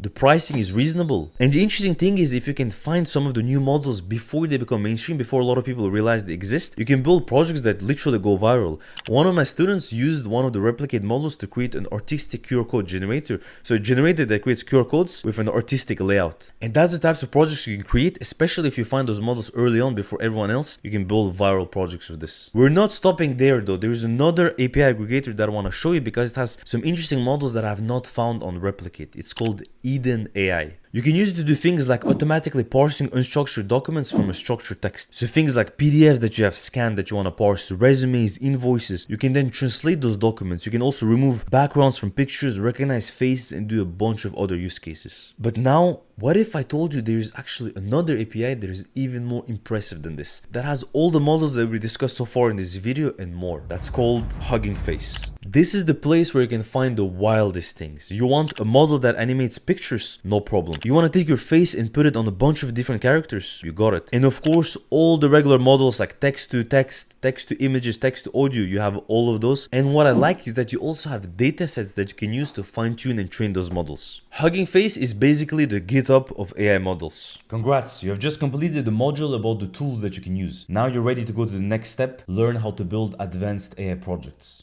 In the next lessons, I'm going to show you how to build AI SaaS projects that solo developers have built and are currently making between $10,000 and $50,000 a month. We'll cover 7 unique AI projects in total. Several of them are actually inspired by projects inside of the Codebender Accelerator program. If you're looking to get a job in this current market, we have a few spots left. Book a call on lastcodebender.com/accelerator. Let's start. This solo developer is earning $60,000 per month with his AI PDF chat app. And this other dev just earned $250,000 per year with his app called SiteGPT. And this one is earning $150,000 every month for his AI logo generator. I've rebuilt every single one of these apps in just a few hours using a simple tech stack. To build the first app, an AI that allows you to chat with any website, we need to set up the right architecture. First of all, I use Next.js for all my projects. It's my weapon of choice. It's a React framework that comes with a bunch of nice functionalities. The UI will have two things: one input field where the user can write the URL of the website, and then a chat area where they can chat with the website. When the user enters the website, it's gonna send a request from the Next.js client-side application to the internal Next.js API route to scrape the data. Because the first thing we need to do is we need to script all the text of the website and store it in a variable. You can use Puppeteer for this and then set it up as a Next.js API route. I had never built a scraper before. I had never used Puppeteer before. So I just went on ChatGPT and I asked, hey, can you build me a super simple scraper? It generated all the code for me. I think I just had to do like a very tiny small modification. And then I'll be honest, I just took that code, it worked, and I had my scraper built like this. But once you have all the text of the website stored in a variable, you need to take this plus the question that the user is asking in the chat and send all of that to your AI. So I'm building another Next.js API route for the chatting. And this one, what it's going to do is basically it's going to add an extra prompt and then it's going to send all of this to Mistral AI. It's a competitor to OpenAI, like an open source competitor. And honestly, it's pretty good. It's a lot cheaper than using OpenAI. And for most people, they're not going to tell any difference. Like they're not going to see that, oh, like you're using this open source model or using GPT-4. Performance is very, very similar. And this is what my app looks like. An AI that allows you to chat with any website that you want. The next app is the one that makes $60,000 per month. And by the way, if you enjoyed this video so far, consider subscribing. This app is the $60,000 AI PDF chat app. To build this one, very similar. Again, we're going to use Next.js. For the UI, I need two parts to my screen. So on one half of the screen, I'm going to have an area to drop a PDF and to visualize it, like to preview it.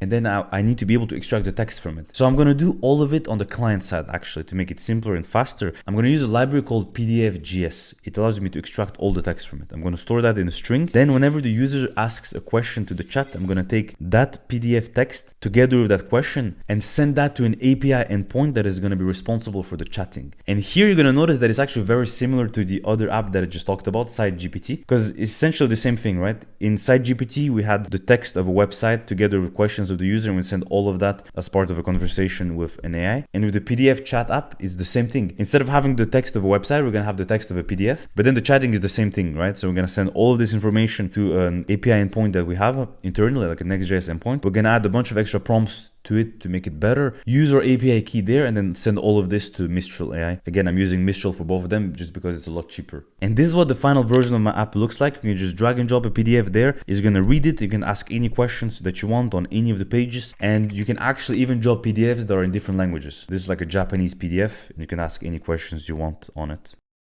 The next app is the AI logo generator. It's the one that brings $150,000 per month. So in order to rebuild this one, I actually wanted to make something pretty simple and I wanted to make something a bit more unique because those logo generators, a lot of people have already done them before. So I was thinking, what if I just build an application that creates illustrations in the style of Visualize Value? Visualize Value, in case you're not familiar, is this brand that creates those hyper minimalistic visualizations of different ideas and concepts. So I wanted to build an app that would allow me to generate illustrations like this because I think it's pretty catchy and people would be interested in like using an app like this. So I have a simple architecture, a Next.js client with one input field where a user just types an idea.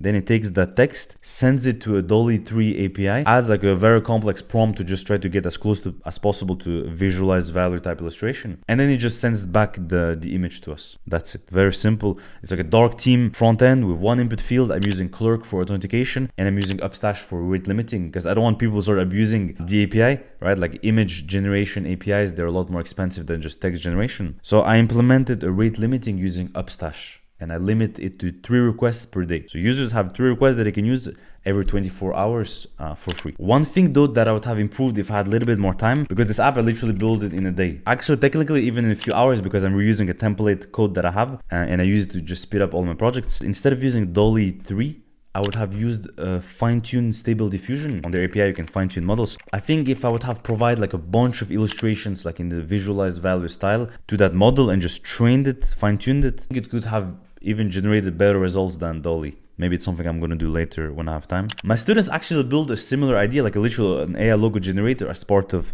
the Codebender bootcamp. And you can see basically how it works here. The way the app works is very simple. You first just sign in. Then I'm going to just drop a PDF that I want to use, that I want to chat with. It's going to scan the PDF, read it. Here just telling me that the PDF is very long, so it's only going to consider the first pages of the PDF for the chatting, but yeah, here we have it. Grow rich while you sleep. So I'm going to ask the AI, what is the topic of the PDF file?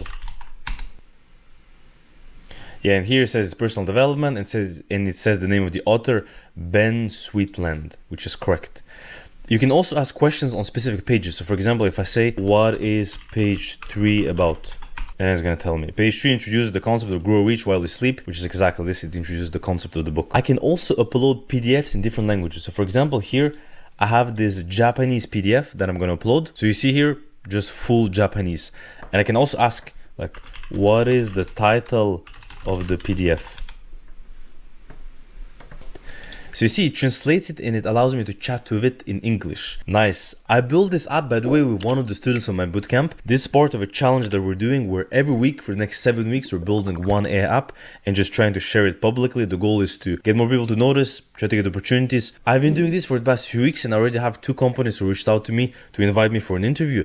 I document all this on Twitter so you can follow me there. We're using Clerk, and honestly, this was my first time using Clerk for this project and it made it so easy. Literally in a few minutes, you can set up authentication for your app with a database and everything that you need. What you need to do is you need to import the Clerk dependency with the provider. You're gonna add the provider here. You're gonna wrap it. You're gonna wrap your whole app within the provider, and that's about it. The only thing that I created after this is I imported all those sign-in buttons and all those things inside of this header, and you see that it has this wrapper component. So whenever you send in, everything that is inside of this wrapper component is going to show up. So in my case, I just want to have the user button that shows. So if I show you the app right now. So here what we have is we have a sign in and sign out wrapper components. So what those guys do is whatever is inside of it, based on the state, is going to show that up. So for example, here, whenever the user sign in, is going to show whatever you have put inside, like whatever components you have put. So I'm just going to put the user button, which is the button that shows like your user account, status, and settings and things like this. And that's the button that you can use to sign out as well. And then we have the sign out component, which everything that you put inside of here is the state that when the user is signed out, they're going to see. So here I want them to see the sign in button and I want them to see the sign up button. Whenever they click one of those, it's going to open the modal to invite them to sign up. So this is basically the root component and that's it. Authentication is set up, right? So with just this, we have authentication that is ready available. Now we're moving to the next step, which is uploading the PDF. And then to upload the PDF, like I said, we're going to be using PDF.js. First, we're going to extract the text, then preview it. All right, so this is what's going to happen here. So now if I go back to our code and if I look into the components, you see that there is PDF uploader component. I'm just going to walk you through the main areas of the code because I'm going to give you access to all of these things at the end of this video. So you can look at it at your own pace, but I just want to show you like the critical parts of the code and how I built it. Here, like for the PDF uploader component, is basically just an input button that allows you to upload the PDF, but the core functionality is happening inside of this read PDF file. So whenever the PDF has been dropped in that area, it's going to call this function to read it. PDF.js, unfortunately with Next.js, for some reason there's some complications because of the server-side rendering. So I had to do this ugly workaround. Like I haven't found a way to do it cleaner than to import PDF.js here and having to set the worker source to this. If anyone knows, maybe by the time you're watching this, they have patched it and there is a way to just, you don't have to do this, basically you just directly import it at the top level of your component. But for now, this is where we are. I first check if a PDF has been uploaded because obviously if there's no PDF, we don't want to do anything. If it has been uploaded, I set the state. And after this, I'm going to basically be reading the file. So whenever the file is uploaded on load, I'm going to be reading the document. And what I'm going to do is whenever the promise is resolved, I'm going to check the number of pages. So if there are too many pages, I'm going to send an alert to the user telling them that only the first, here I've just set it to 4, so only the first 4 pages, but you can set it to more obviously. Only the first ones are going to be considered for the AI to be read, because if someone uploads like a book of 10,000 pages, like you cannot process that with, or at least with this setup that I have, because I have a simple like client-side PDF text extraction. And all of this is going to be sent to the AI model, so you don't want to also have super big bill of credits that you're going to receive at the end of the month. Then what I'm going to do is I'm going to loop through those first 4 pages. I'm going to extract the page and then I'm going to extract the text content of the page. And then I'm just doing a little bit of processing because I want to set that inside the set PDF state. And I want to give it the number of the page and I want to have the extracted content right here. And that's it. That's basically it. This code is the code that I copy paste in all my projects that need to extract a PDF on the client side. So at this stage, I kind of forgot what it does. I just know it works. I copy paste it, I add it. I use this in a couple of other projects on my channel so you guys can see it. But basically, this is a PDF uploader. Now, what we're going to look at is the chat. Because from the moment that we have extracted the text from the PDF, we have that available, we need to be able to send that to the AI model, to Mistral AI, to chat to it. And if you're gonna look at this code that I have right here, this code is basically what I have in all the AI chats that I've created. I have a full tutorial on my channel how I create those, but it's always the same. Like once you've created one, you can always reuse this. It's the same concept. Like you're gonna just have an array of messages that you need to send to your API, and that's about it. So the main function that we're interested here is the handle on send message. So what this is gonna do is whenever the user sends a message on the client, it's gonna add it to this array. It's gonna send that whole array to our API, and then it's gonna return. So here, actually what it's doing is whenever it has the text, it sends that to the API, like I said, and then the API, if I edit here, is just gonna be like a middleware for the Mistral API. And here you can add like a system prompt. You can have like, you can protect your API key for this and just add other things. Like it's basically a middleware, right? You can add other things that you want. And the reality of what is going to happen is if I put this here, this is going to then make a call external. It's actually the NVIDIA NIM API for us. And I'm going to use the Mistral model. You'll see that in a bit. But in this, I'm going to put a different color just because this is an external API like that. So I'm going to show you how I'm actually setting it up inside of the code. Here, the first thing that we have to do whenever user types a message is we have to check, is the user signed in, right? We don't want to send requests to people who are not signed in. So we check this.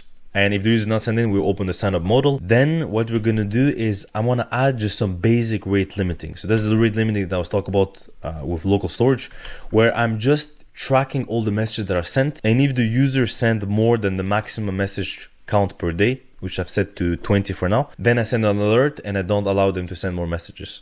So this is a very basic rate limiting. Obviously for a real app you want to do something better than this. I was just in a hurry because we're building those AI apps every week. We have to spin them out quickly.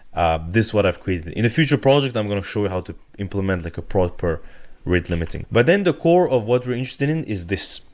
So whenever a message is sent, we're going to add this message to this set chat messages state variable array. We have another array, which are the messages that we want to send to the API. And then here we're going to add a long prompt with what we need. So I specify a role. I'm saying that, oh, you're an expert at analyzing texts and answering questions on it. This is your task. This is the PDF text that you have received. And this is the user message, like the question that they have asked based on that text. And that's it. So here I'm just sending that to our API. And this is just a custom function that I've created that has two callback methods. One is the set messages. The other is the set error.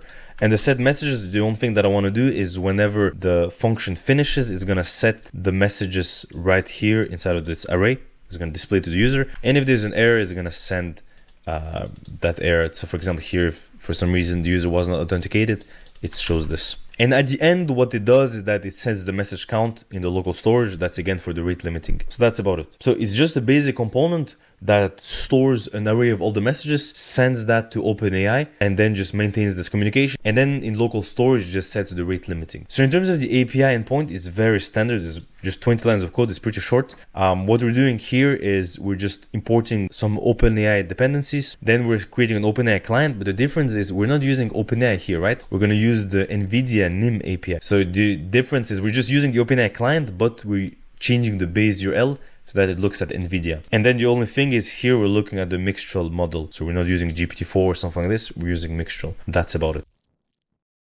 I got invited to an interview by a top AI company last week, but they only gave me a few days to prepare. And since it's a very high paying job, I thought, let me try to use AI to help me crush that interview. So I'll show you the app that I built. One of the students on my bootcamp actually already built something a bit similar, but I wanted to improve it and make it better. So this is what I created. So when you open the app, you have to specify the URL of the job description that you want to apply to. You choose the type of interview you want, if it's a behavioral, lead code, or project. And then you tell the AI how much money you're willing to pay it. Because the more money you pay the AI, the better it's going to perform. If you don't pay the AI well, it's not going to really try to help you. It's just going to crack some jokes, maybe mock you, and not really do anything besides that. So I found this job description from OpenAI for software engineer. You see, look at the salary. From $200K to $370,000. So I'm like, okay, not bad. Let me just copy this job description. Come here. I'm going to drop it. The interview style, let's pick lead code. And then for the money, actually just to make it interesting, I'm going to put $1. Let's see what it does. So now I'm going to drop my resume. So what it's going to do now is that it's going to scrape the job description from the URL that I've given. It's going to analyze the resume that I've given. And based on all of this information and on the knowledge that OpenAI has, it's going to start an interview process. So this is the interview. Is you're gonna interview with Bob, the interviewer. And since I only gave $1, look at the replies. It's not going to be very serious, it's going to just be joking around. So it says like, oh, you're quite a bargain hunter, aren't you? And then it's going to do this. So it's asking me something, and I'm like, I try not to Google it. I'll wait right here. And I'll just say, I don't know. Give me a JavaScript example.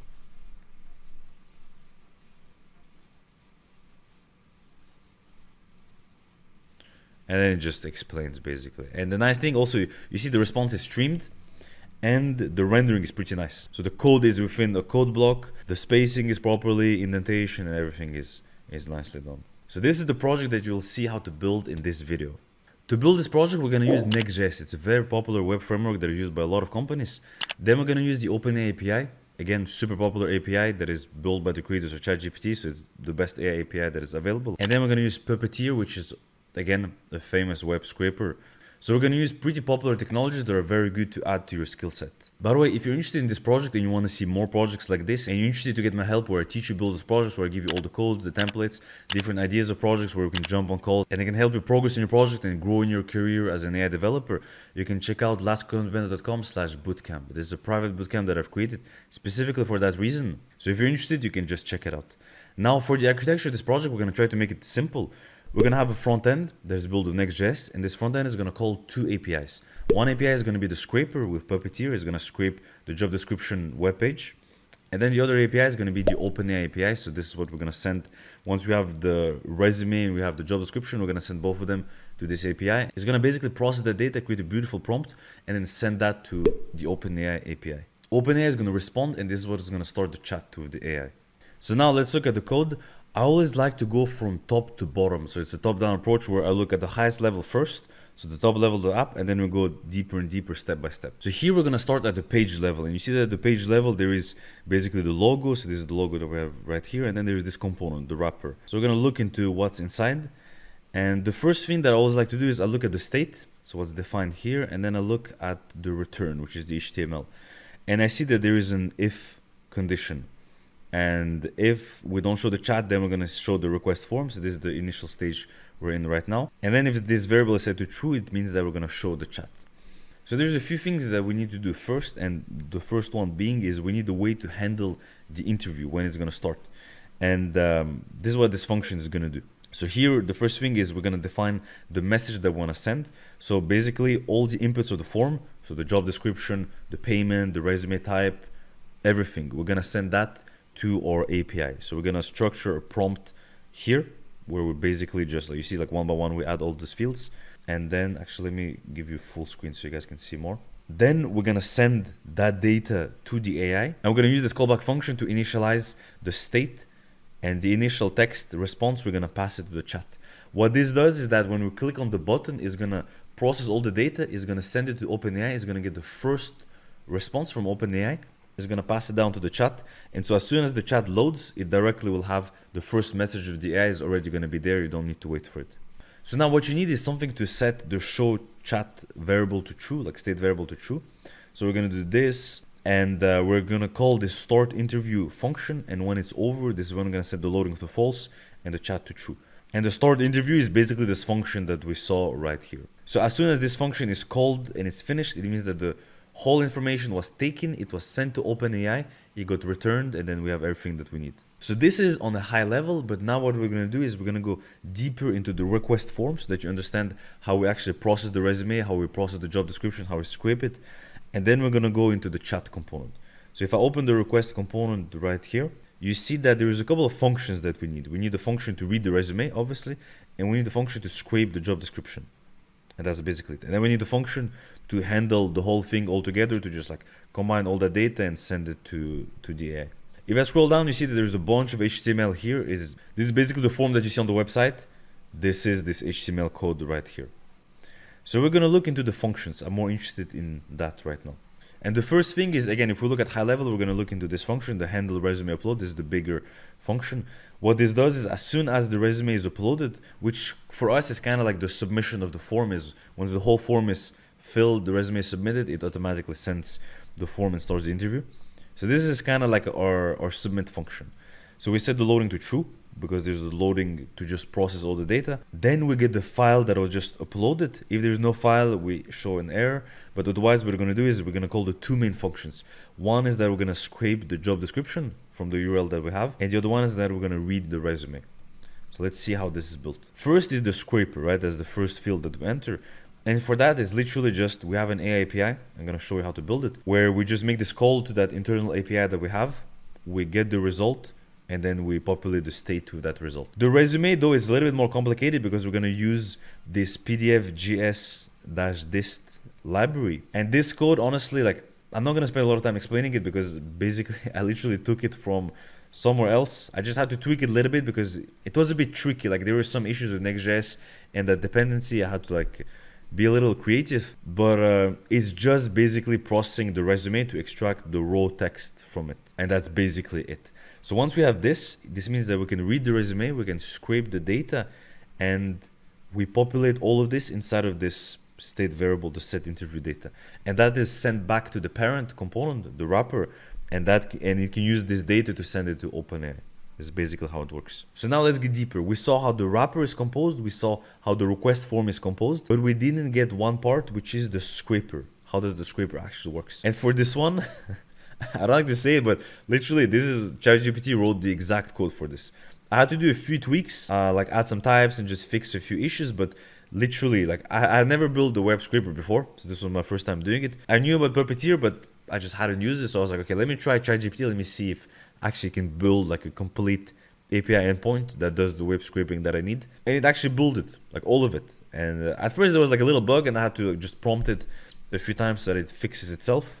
But then I got it to work. The only thing that is worth mentioning here is that actually the way I use Puppeteer is pretty simple because I don't do any complex extraction. Like I just have a basic web scraper that is gonna load the page, take all the inner text from it, and that's it. So it's going to literally take everything from the page. This means that it's going to take the header also, it's going to take the footer, some links, a bunch of things that we actually don't need. But the reality is that from my experience of testing, GPT-4 is good enough that even if you provide like a job description and a bunch of things around it that are not relevant, it's going to ignore all this part and it's going to only focus on the actual job description. So technically it doesn't really matter the fact that we're sending like a few extra characters for the header and the footer. It doesn't matter much. From my experience, it's still fine. That's why like I didn't do anything too complex to try to like based on different websites how to exactly scrape only the job description.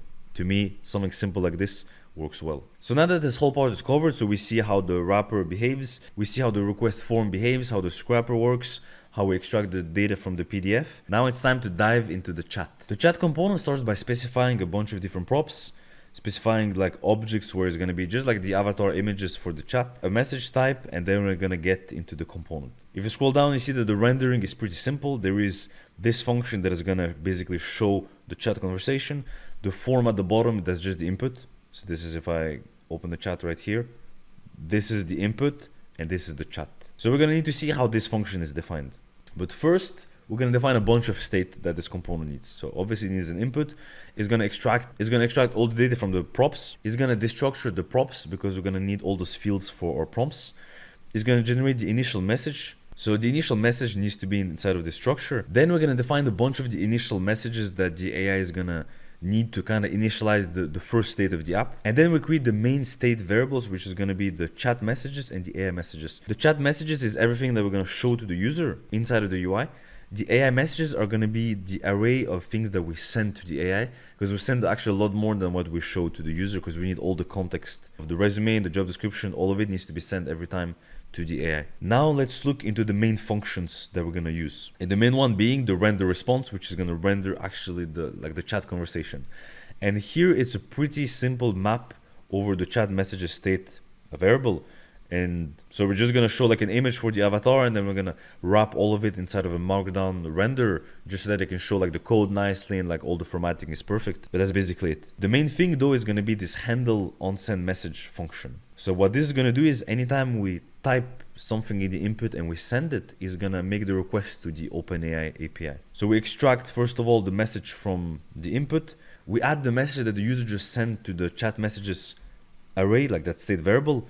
And then we're going to send it to OpenAI. That's basically what we do. So we take this whole conversation and we send it to OpenAI every time the user inputs something. Because the API is stateless. So if you don't provide the context to the conversation every time, it's going to just literally forget. And it will think that you just prompted with something new every time. That's why we need to send the whole flow of the messages. And once you have sent that, you update the state of the response that you received. And basically, that's how the chat works. So it's just this. So if I scroll up, you see that we define a bunch of states. And then we have two main functions. One is handling when we send the message. And the other one is just handling like the visual, like showing the chat. That's basically what it is. Now, just the last thing that I want to mention here is that I've created an auto scroll. So this is just a nice feature so that like whenever the chat goes beyond the viewport, you don't want to have to like manually scroll to see like where is the message. It's going to automatically scroll down. So the last message is always within the view of the user. But what this means now is that we have covered most of the architecture of the app. So we build the front end, we build the scraper, we build all of the elements, except the last part, which is our internal OpenAI endpoint. So we're going to check this right now. And this endpoint is actually pretty simple. Like whenever you want to build an AI app that has OpenAI, your code is going to look extremely similar to what I have right here. So you import the libraries that you need. We're going to use this AI library from Vercel. It's a pretty nice library because it gives us a bunch of tools that are really convenient to use, like the OpenAI stream, which allows us to stream the response to make it like very smooth. Then we're going to create a client where we literally just do new OpenAI and then we specify an API key. We're going to specify the runtime to be edge just so that the API runs faster on Vercel. And then we're coming here to the handler. It's a handler for post requests. So the requests that we're going to make to the OpenAI API are going to be only post requests. And the first thing we want to do is we want to extract the messages array from the request that we're doing. Like I said, we always send the full array of messages, the entire state of the app. We send it to OpenAI. So the first thing is just to extract that. And the next thing is to literally just send it to OpenAI. So directly, straightforward. We do OpenAI.chat.completions.create. And inside of the create function, we're going to specify a bunch of variables, a bunch of parameters. The first one being the model, then the array of messages. Then we set the streaming to true. And then we set the temperature. The streaming, like I said, is just what allows us to get responses that are very smooth. So instead of sending a request to the OpenAI API and waiting 10 seconds until it gives you the full response, what it's going to do is that it's going to give you a response one character at a time. So then the UI looks very nice because you can do something like this. If I just say hello, now it's going to stream. It's going to show the characters one by one. You see? So this is a much better experience than having to wait for 10 seconds until all of it appears in one shot. Now we're going to specify the messages, but the nice thing that we're going to do is that we're going to specify a system prompt first. And the system prompt is what tells the AI how to behave overall, like throughout the entire conversation. And here we say, I give like a context. I say you're an expert interviewer, specialized in conducting interviews for software engineers. Then I give like a format. I give the expectation of the format that is going to be receiving every time. I give an objective of what it's supposed to do, and then I give instructions. This is where I say that if the user doesn't pay you a lot of money, don't help them much, and if they pay a lot, do a very good job. And then it's basically the instructions. So that's what it is. Actually, you might be wondering, why do I align this prompt like this? Like, why don't I give the space? This is because when you use the syntax, actually spaces do matter. So if I would do this here, like when the app sends the request to OpenAI, it's going to also send the spaces here. And that's just extra tokens that I don't need. So I just do what I did here. And then obviously I'm going to send all the messages. This is you start with the prompt, like the system prompt, and then you send all the messages that are in the flow of the conversation that is happening on the front end. Once you have done this, you have sent your request to OpenAI, you need to get it back. So now you need to handle the response. And this is going to be very simple because we're going to literally just import what we used from the AI library right here. And this is going to allow us to stream the response. That's it. This is how I build Interview GPT. Imagine if the little side project that you build in just a few hours could make you $750 every month. Last year, I built a little AI tool that generates YouTube video ideas. I made a few tweets about it, and a large YouTuber with 2 million subscribers reached out to me. He wanted me to send him 10 good video concepts every month, and for that, he would pay me $750 monthly. With the AI tool that I built, this would take me maybe maximum 2-3 hours if I would have to generate a bunch of ideas and just select the best 10 ones and send it to him. In this video, I'm going to show you how to build not just this tool, but a version that is even better than this. We're going to use Next.js to build the app, Claude 3 API to generate the video titles and script, and then the Dolly API to generate the thumbnails. On one side, you can interact with the AI, and on the other side, you get the results, the video title, script, the thumbnail. The architecture is as follows. We have a Next.js UI that is pointing to 2 internal APIs. One API for the text generation, we're going to use Claude 3 for this, and one API for the image generation. We're gonna use Dolly from OpenAI for this. Now let's look at the code. To build an app like this, just from a high level, we're gonna need a header, and the header is just the top component here. And then we have the chat. The chat is the main component of this application. This is what does the interface with the AI and then what shows the results. So we're gonna open this component right now, and we're gonna look into what's happening here. You see that you have two areas in the return, right? We have the chat wrapper, which is what is the chat interface with the AI. And then we have the preview element, which just shows the thumbnails, title, script, and all of that good stuff. So I'm gonna make the code full screen right now just to explain you better. But basically this is what's happening. In this component, it's pretty simple. We are importing a bunch of different things. We have an input state, which is what the user is typing. And then we have this use chat hook. And the use chat hook is what essentially handles all the logic of this application. You're gonna see it in a minute. It's a very interesting hook. But you see here that it's importing the text response, which is the response from the API. It's what we're going to render in the preview. We have an array of messages, which are all the messages with the AI. We have a handle submit function, which handles the submit whenever user types something. And then we have the typical like loading state and error state. And you see here, if I open this, what's happening is just that we are taking this array of messages, we just map over it, and we show a chat message component, which is basically just a line in the chat app. And then we have the loading state, which is those three dots you're going to see in a minute that just like create this nice loading state whenever user types something and waits for a reply. And then the chat form is just the input. That's all it is. And then we have the preview, which is very simple. It's literally just this markdown component that is taking the text that it's supposed to render. And I'm using markdown here just to show HTML, like bullet points and stuff like that. The only last thing worth mentioning that this component has is that there is an onSubmit function. And this submit function is just a little wrapper for this handle submit. And what it does is that it prevents the default event, sends the input to the handle submit, and just resets the input whenever the input has been sent. So let's look now into the use chat, which is the key of this app. So this hook is quite complex. There's a lot of things happening, but we're going to ignore a lot of things for now, and we're going to just look at the handle submit. This is the key function. It's whenever a user types something and sends it to the app in the chat, this handle submit function is going to be called. So let's look at this guy right here. So he's just calling a loading, which is natural, right? You set the loading to true, and then when everything finishes, the loading is going to set to false. But the main thing that it's doing is that and the handle submit is calling this function. He's calling his child process chat input. That's basically his son. And process chat input is doing a bunch of different things. You see it right here. He's a very capable son because he actually has also kids of his own. He has 4 children. And those kids are doing a variety of different things. One is collecting the inputs, because the very first thing that's happening in the app is because it asks you questions about like the video topic that you want to create, what is your channel about, what is the style that you want. So it's collecting inputs so that it can start the generation. Once it has the inputs, it goes into the validate title step because it generates a list of titles and you need the user to pick a title. So one function is responsible for that. Another one is once a title has been selected, it generates a thumbnail and it needs to validate the thumbnail. So it asks the user, is this thumbnail fine? Do you want any changes?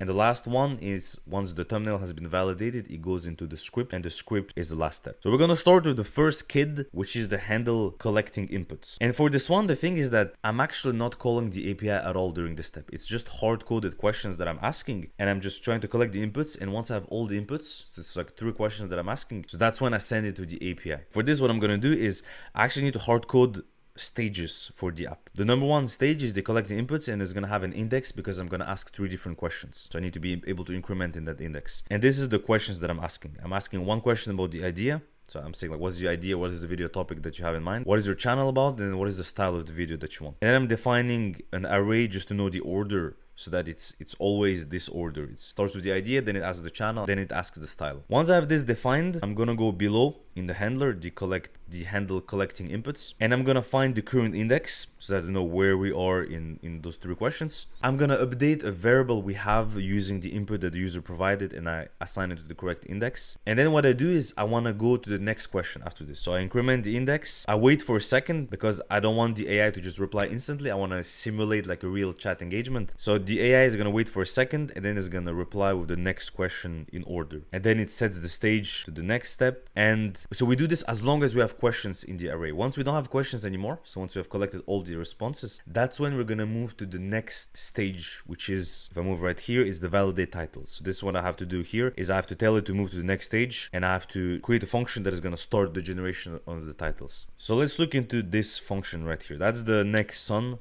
It's the next stage is the title. So this one what it does is that it gets the prompt for the first generation. Then this function, I'm going to go into it in just a minute because this is basically the API call to the Claude API.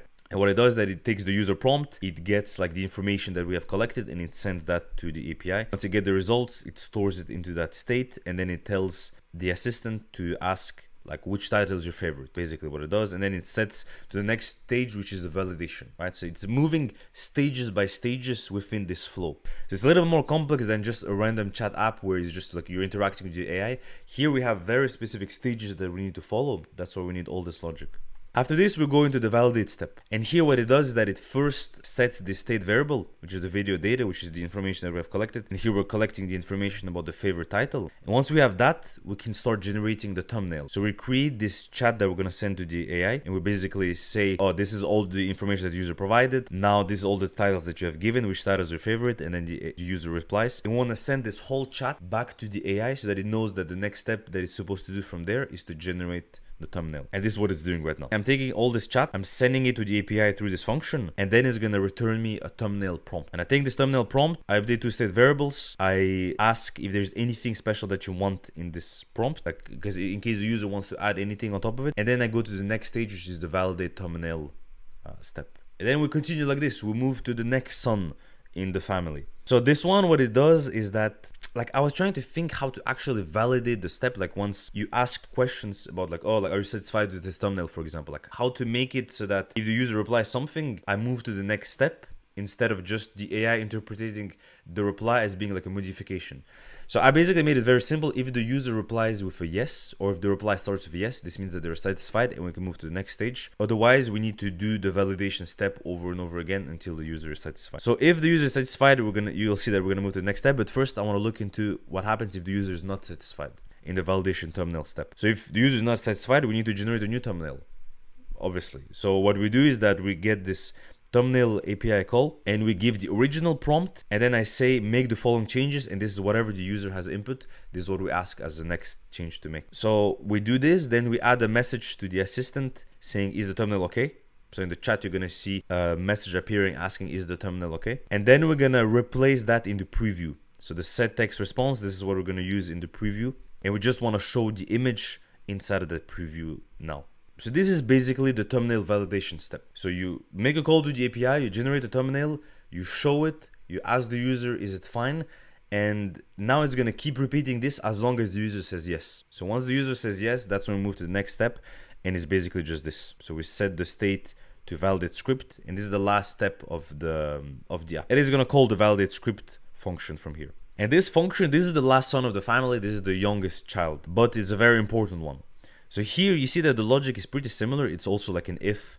If the reply is a yes, then the script has been validated. Else we need to keep generating the script. And it's a very similar function as the one we had before. You basically have a chat, which is all the information that you provide to the API. It's all the context around like the information that the user has inputted, like the different discussions that there were. And then it's about like the generation step. So we send all that information to the API. The API returns the script, and then we add the script to the preview, and then we add the last message, is the script okay? And now it's gonna keep, like, as long as the user has an input that is different from yes, or that is different from something that starts with a yes, it means that it's gonna keep generating the script.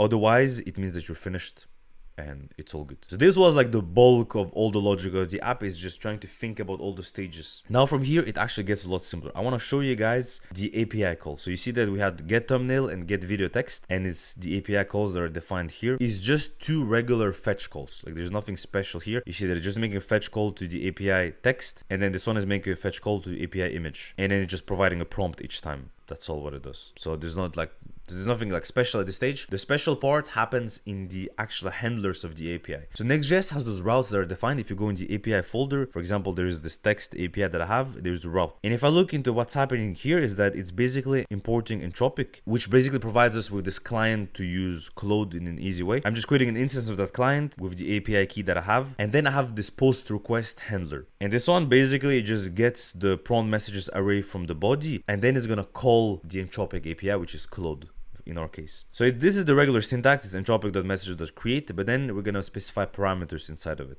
I'm using Claude 3 Opus model. It's to this date is the most performant model that they have, and from what I've seen, it actually even outperforms GPT-4. in some benchmarks. So that's interesting. That's why I wanted to try it for this video. You need to specify the maximum amount of tokens for the reply. A system prompt is optional, but I want to show you like what I'm doing actually with the system prompt. And then you specify the messages array. That's like the chat conversation. So the AI knows like what's happening in the chat. What does the user want? The system prompt is where kind of the magic lies and how we're able to do this whole flow. I want to show you what I'm doing. So first I'm specifying a role. I'm telling to the AI, you are a very successful content creator and marketer. Then I say that you have the brains of Mr. Beast, Mark Rober, and Joe Matek combined. You're a master at creating viral content that is both entertaining and educational. Once this is done, the AI knows the context of who he is. Now we're telling it the task. And it's going to have a very specific set of tasks to follow in order. Because our app is set in stages, so I want to tell the AI to actually follow those stages. Stage number 1 is you going to collect basic information about the user. And once you have that, generate 10 video ideas that will go viral. This is this step right here. Next, after the user has selected their favorite idea, generate the art prompt to create a catchy thumbnail. So this is the thumbnail stage. And then we have the last stage is if the user liked the thumbnail, you're gonna write short bullet points for a viral script and you keep it under 600 words. So that's all the instructions that it has to follow. However, if I would have to stop right here, the problem is that it wouldn't actually know the right format to use. And the format might be changing every time and there's no way that I'll be able to read it properly and like format it well in the app. So I'm actually specifying a very specific format that it has to follow. First, I'm telling for the 10 ideas that you're gonna generate, return them in this format, which is an HTML list. Next, for the art prompt, I'm giving this specific format, which is like tags that I've created that I can easily replace in the code once I receive them. And then the last step is to generate the script, and I'm giving this format, which is an H1 for the title, and then it's just like bullet points for the script. That's basically it. Now it's gonna follow this exact format that I've defined. I know then on the client what I'm supposed to receive, and then I can handle that. This is gonna generate the title and the script. The other route that we have is gonna generate the images. And this one is a lot simpler. This is just a dolly call. So you see that the structure is the same. Instead of using an Anthropic client, we're going to use the OpenAI client. And then same way we collect the prompt from the body and then we get the response. And then we call the Dolly API. I have this basic prompt here where I'm kind of telling it what it's supposed to do. And then the user prompt comes right after. So here I'm just saying like specific style that I wanted that I thought like could work well. And then the user prompt comes here. And that's basically it. So we have an app that can generate a list of video ideas that can allow the user to select the best one, that can generate a thumbnail for that idea, that can allow the user to tweak the thumbnail however they wish. And then they can also get a script and they can tweak the script however they wish again.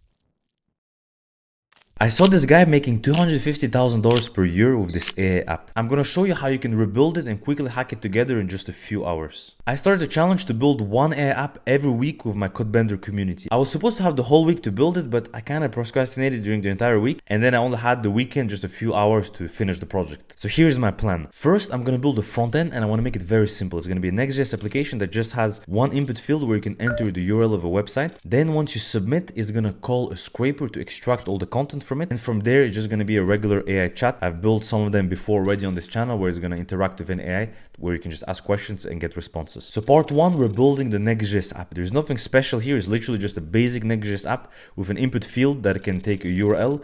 And once you click on the submit button, it's gonna make a call to an API, an internal Next.js API for the scraper. For the UI, I wanted to make it kind of look unique. Even though it's very simple, I still wanted to have like little spice. And that's why I've added this interesting background, which was just generated with Midjourney. I asked Midjourney to create like an anime type illustration of a mountain and some kind of adventure there. And this is an inspiration that I got from this guy on Twitter who built something similar, so shout out to him. The only problem though is when I asked Midjourney to generate this illustration, it did a few different versions. This was my favorite one, the one that I used here. But the problem is that instead of having an adventure there, he added some kind of like woman who was hiking there. And I was like, what the hell? Like, this is not what I asked. I wanted to have like some kind of mysterious, like badass adventure and not some kind of like just random woman who was like doing a hike there. I tried to erase this part of the image and ask the AI to generate it a few times, but every time it would just mess it up. So I opened GIMP, I imported the art there and I tried to just draw over it, and I added like a man with a cape, and I zoomed in a lot into it. It looked super ugly and I was like, man, like it's not gonna work. So then I zoomed out and I was like, dang, actually this is not bad. And this is basically how I got this illustration. Next, for part 2, we actually need to build a scraper, right? So now we have an input field that when it's submitted is making a call to our internal API route, but then the API, we actually need to build it, right? We need to handle that request. So here I literally just asked ChatGPT to build me a scraper. It started using Puppeteer, which is a pretty famous library for scraping, and the code was working perfectly on my local. It was a very basic, simple scraper, but as soon as I deployed it online on Vercel, it would start erroring.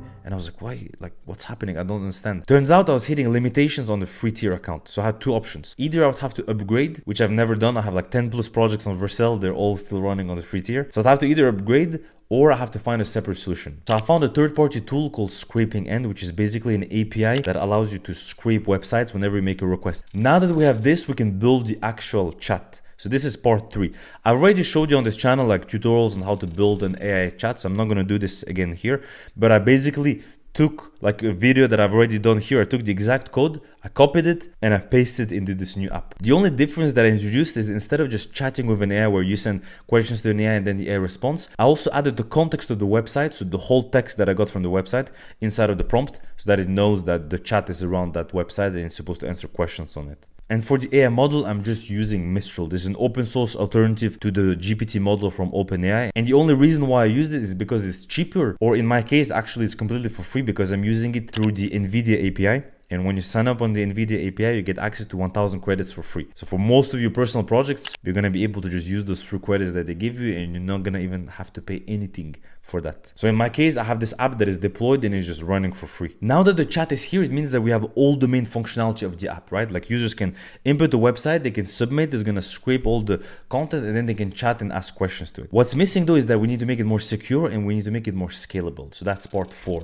And the first thing that I did here is that I added authentication using Clerk. Clerk is literally like a magical tool. I think I've never used a tool that is so powerful and convenient.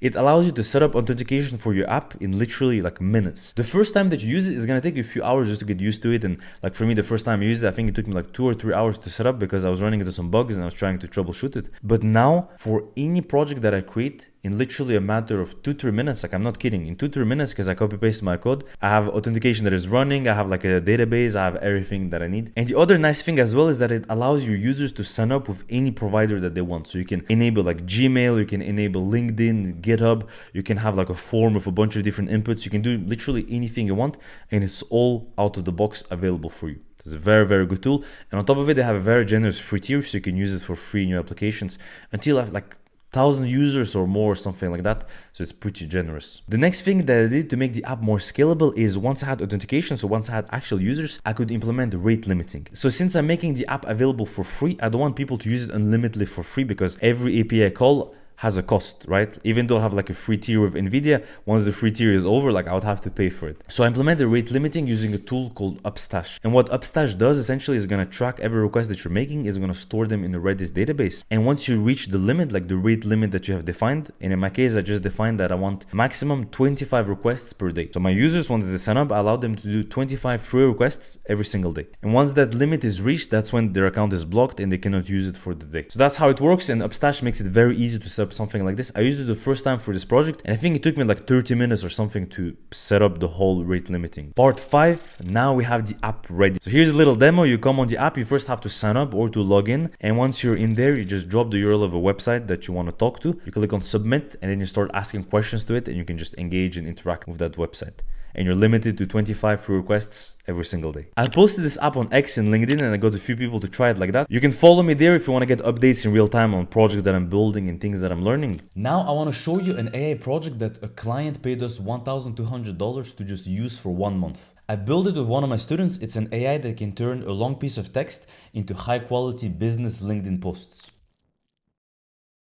My posts used to get on average 30 to 40 likes. Then I used this AI agent strategy, and this is what I got. 170,000 impressions, 1,265 likes, 133 comments, 41 reposts, and I gained 200 followers. I'm gonna show you an AI agent that I built that I can take a YouTube video and I can repurpose it into high quality content for LinkedIn and Twitter so that you can get more leads. Several people online tried to build an AI social media agent, but they all have the same problem, is that AI sucks for content generation. If you ask ChatGPT to generate a tweet, you cannot trust the quality, and usually it's pretty bad. The method that I discovered makes it a lot better.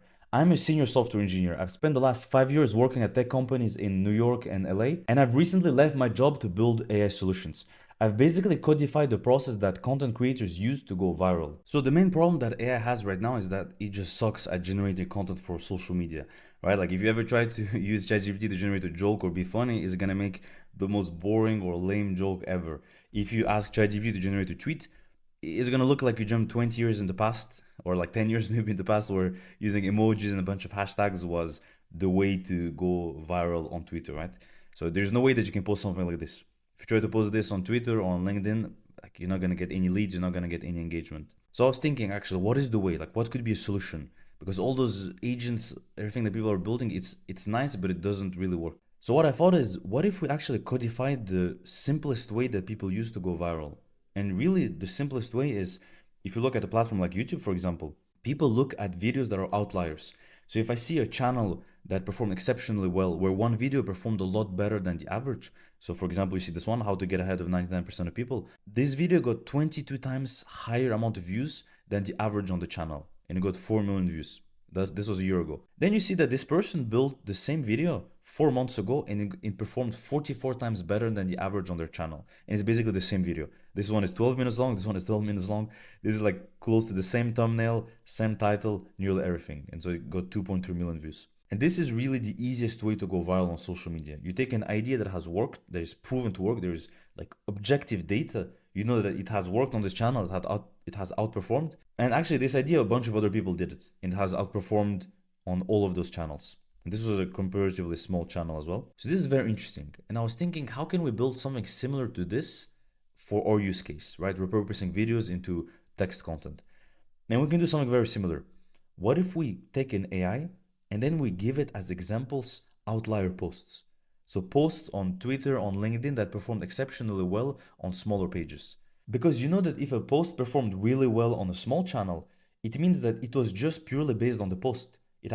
It's not as if this person has a huge audience and just the audience was driving the traffic. No, it's purely based on the algorithm liking that post. So it means that there is something special there, like the hook or the structure. If we reuse that, there is much higher chances that our content is going to go viral as well, that is going to perform well. And essentially, if you have this, like if you have an AI that can take those outlier posts as an example together with your content, your brand, you have basically created a money printing machine. So that's the goal of the agent that I want to build. So let us look into the architecture of this agent, and then I'm going to explain how I'm actually building this. So the first part of what the agent will do is that it's going to take a YouTube video and then it's going to transcribe it. So that's the first module. Then it's going to take those outlier posts.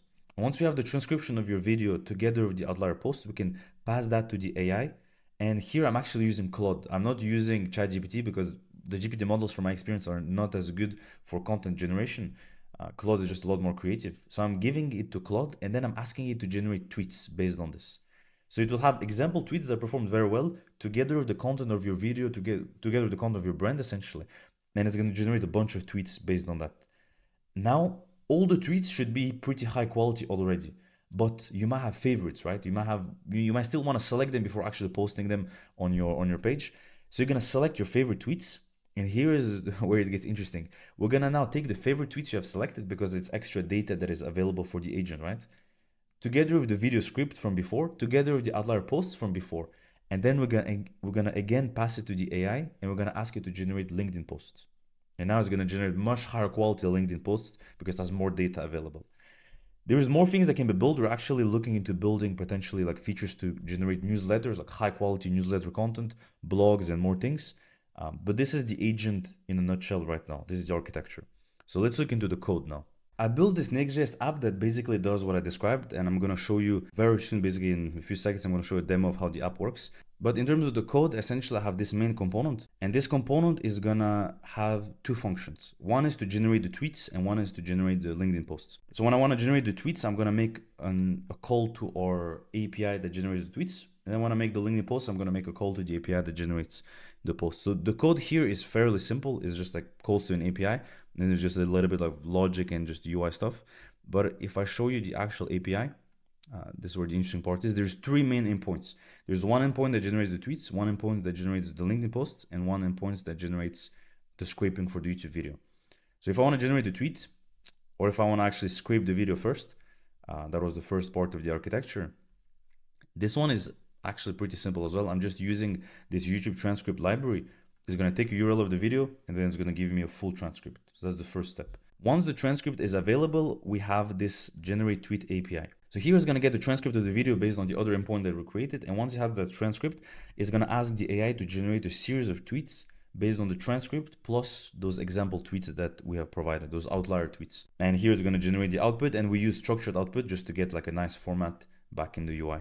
And a pretty similar thing on the LinkedIn side, like on this LinkedIn endpoint, except that here we're also gonna pass the tweets that we have selected. So the favorite tweets, we're gonna pass that as extra information. And because it has this, it can generate results that are even better. And then same thing, we return that to the user.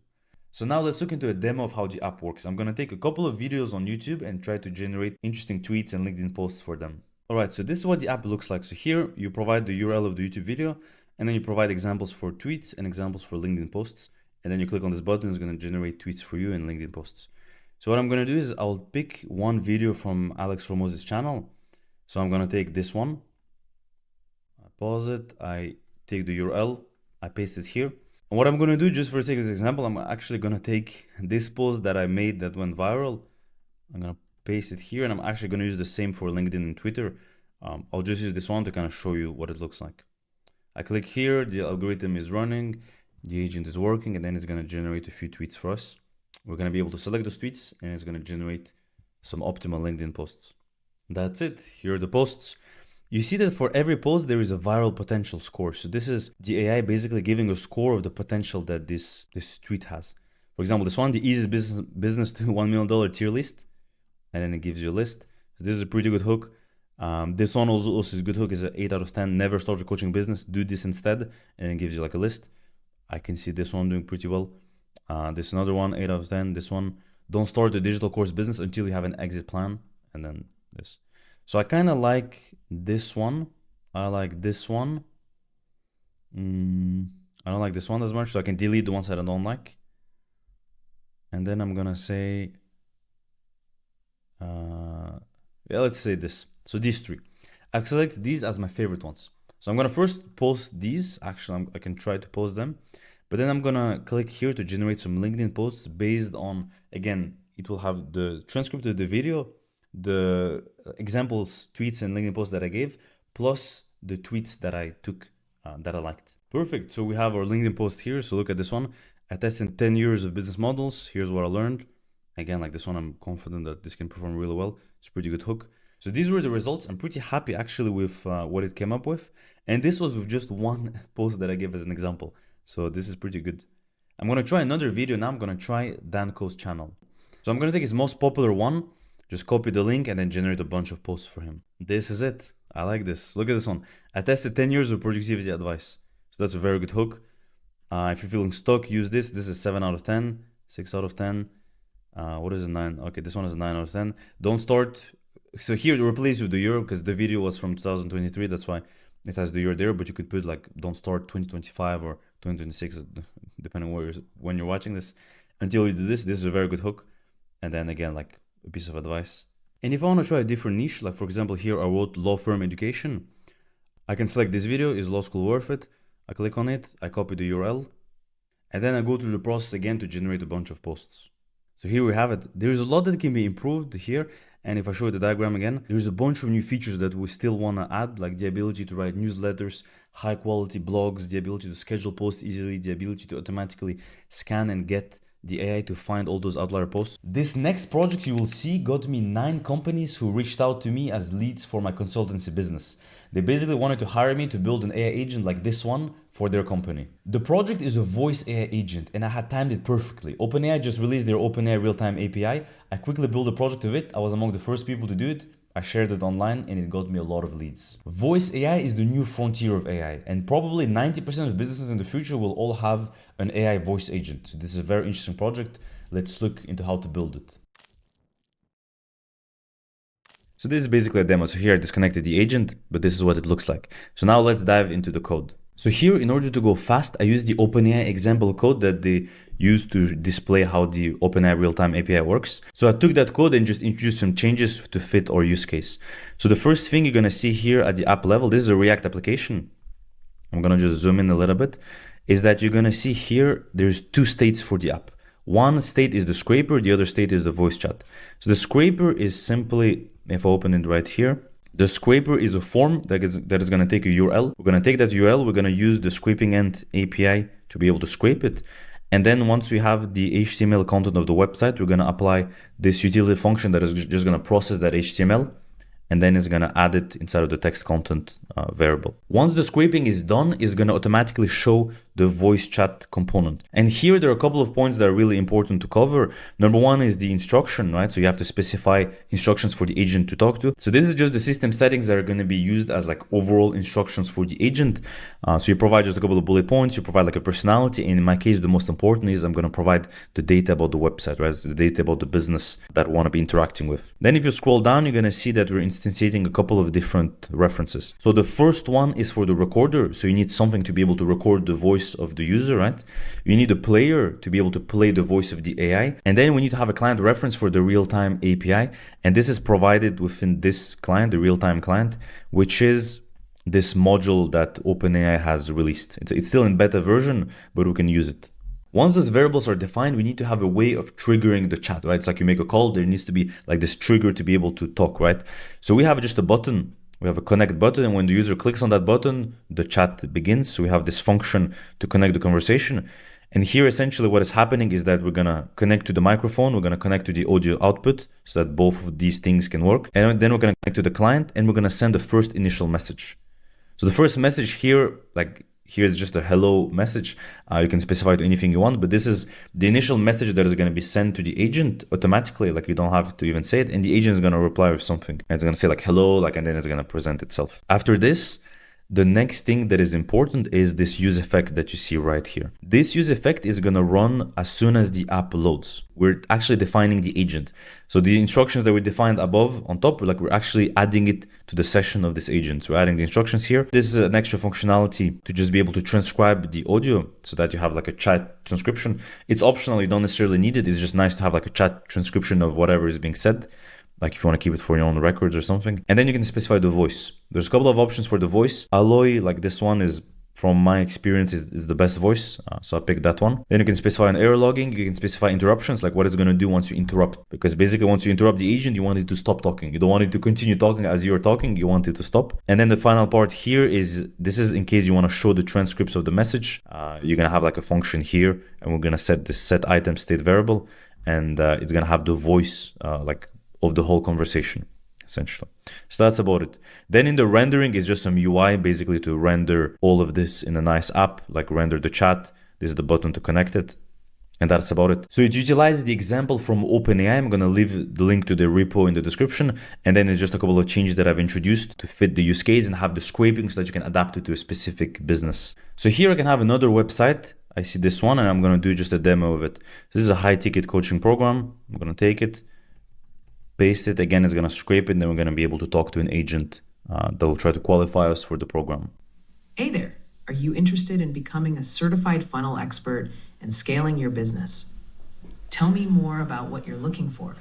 Yeah, basically, I'm looking for some help to scale my business. Awesome. Funnels University might be perfect for you. It offers a complete program to become a certified funnel expert. But how do I know if I'm the right fit for it? If you're looking to scale your business, land high-paying clients, and master profitable sales funnels, this program Is there any requirement to join it? No strict requirements. Funnels University is designed for anyone at any stage, whether you're a beginner. How much does it cost actually? The cost for lifetime access to Funnels University is a one-time investment of $995. It includes all courses, templates, and future updates. Awesome. So basically you see how it works. I can do this with another website as well, like this one, for example. This is my own website.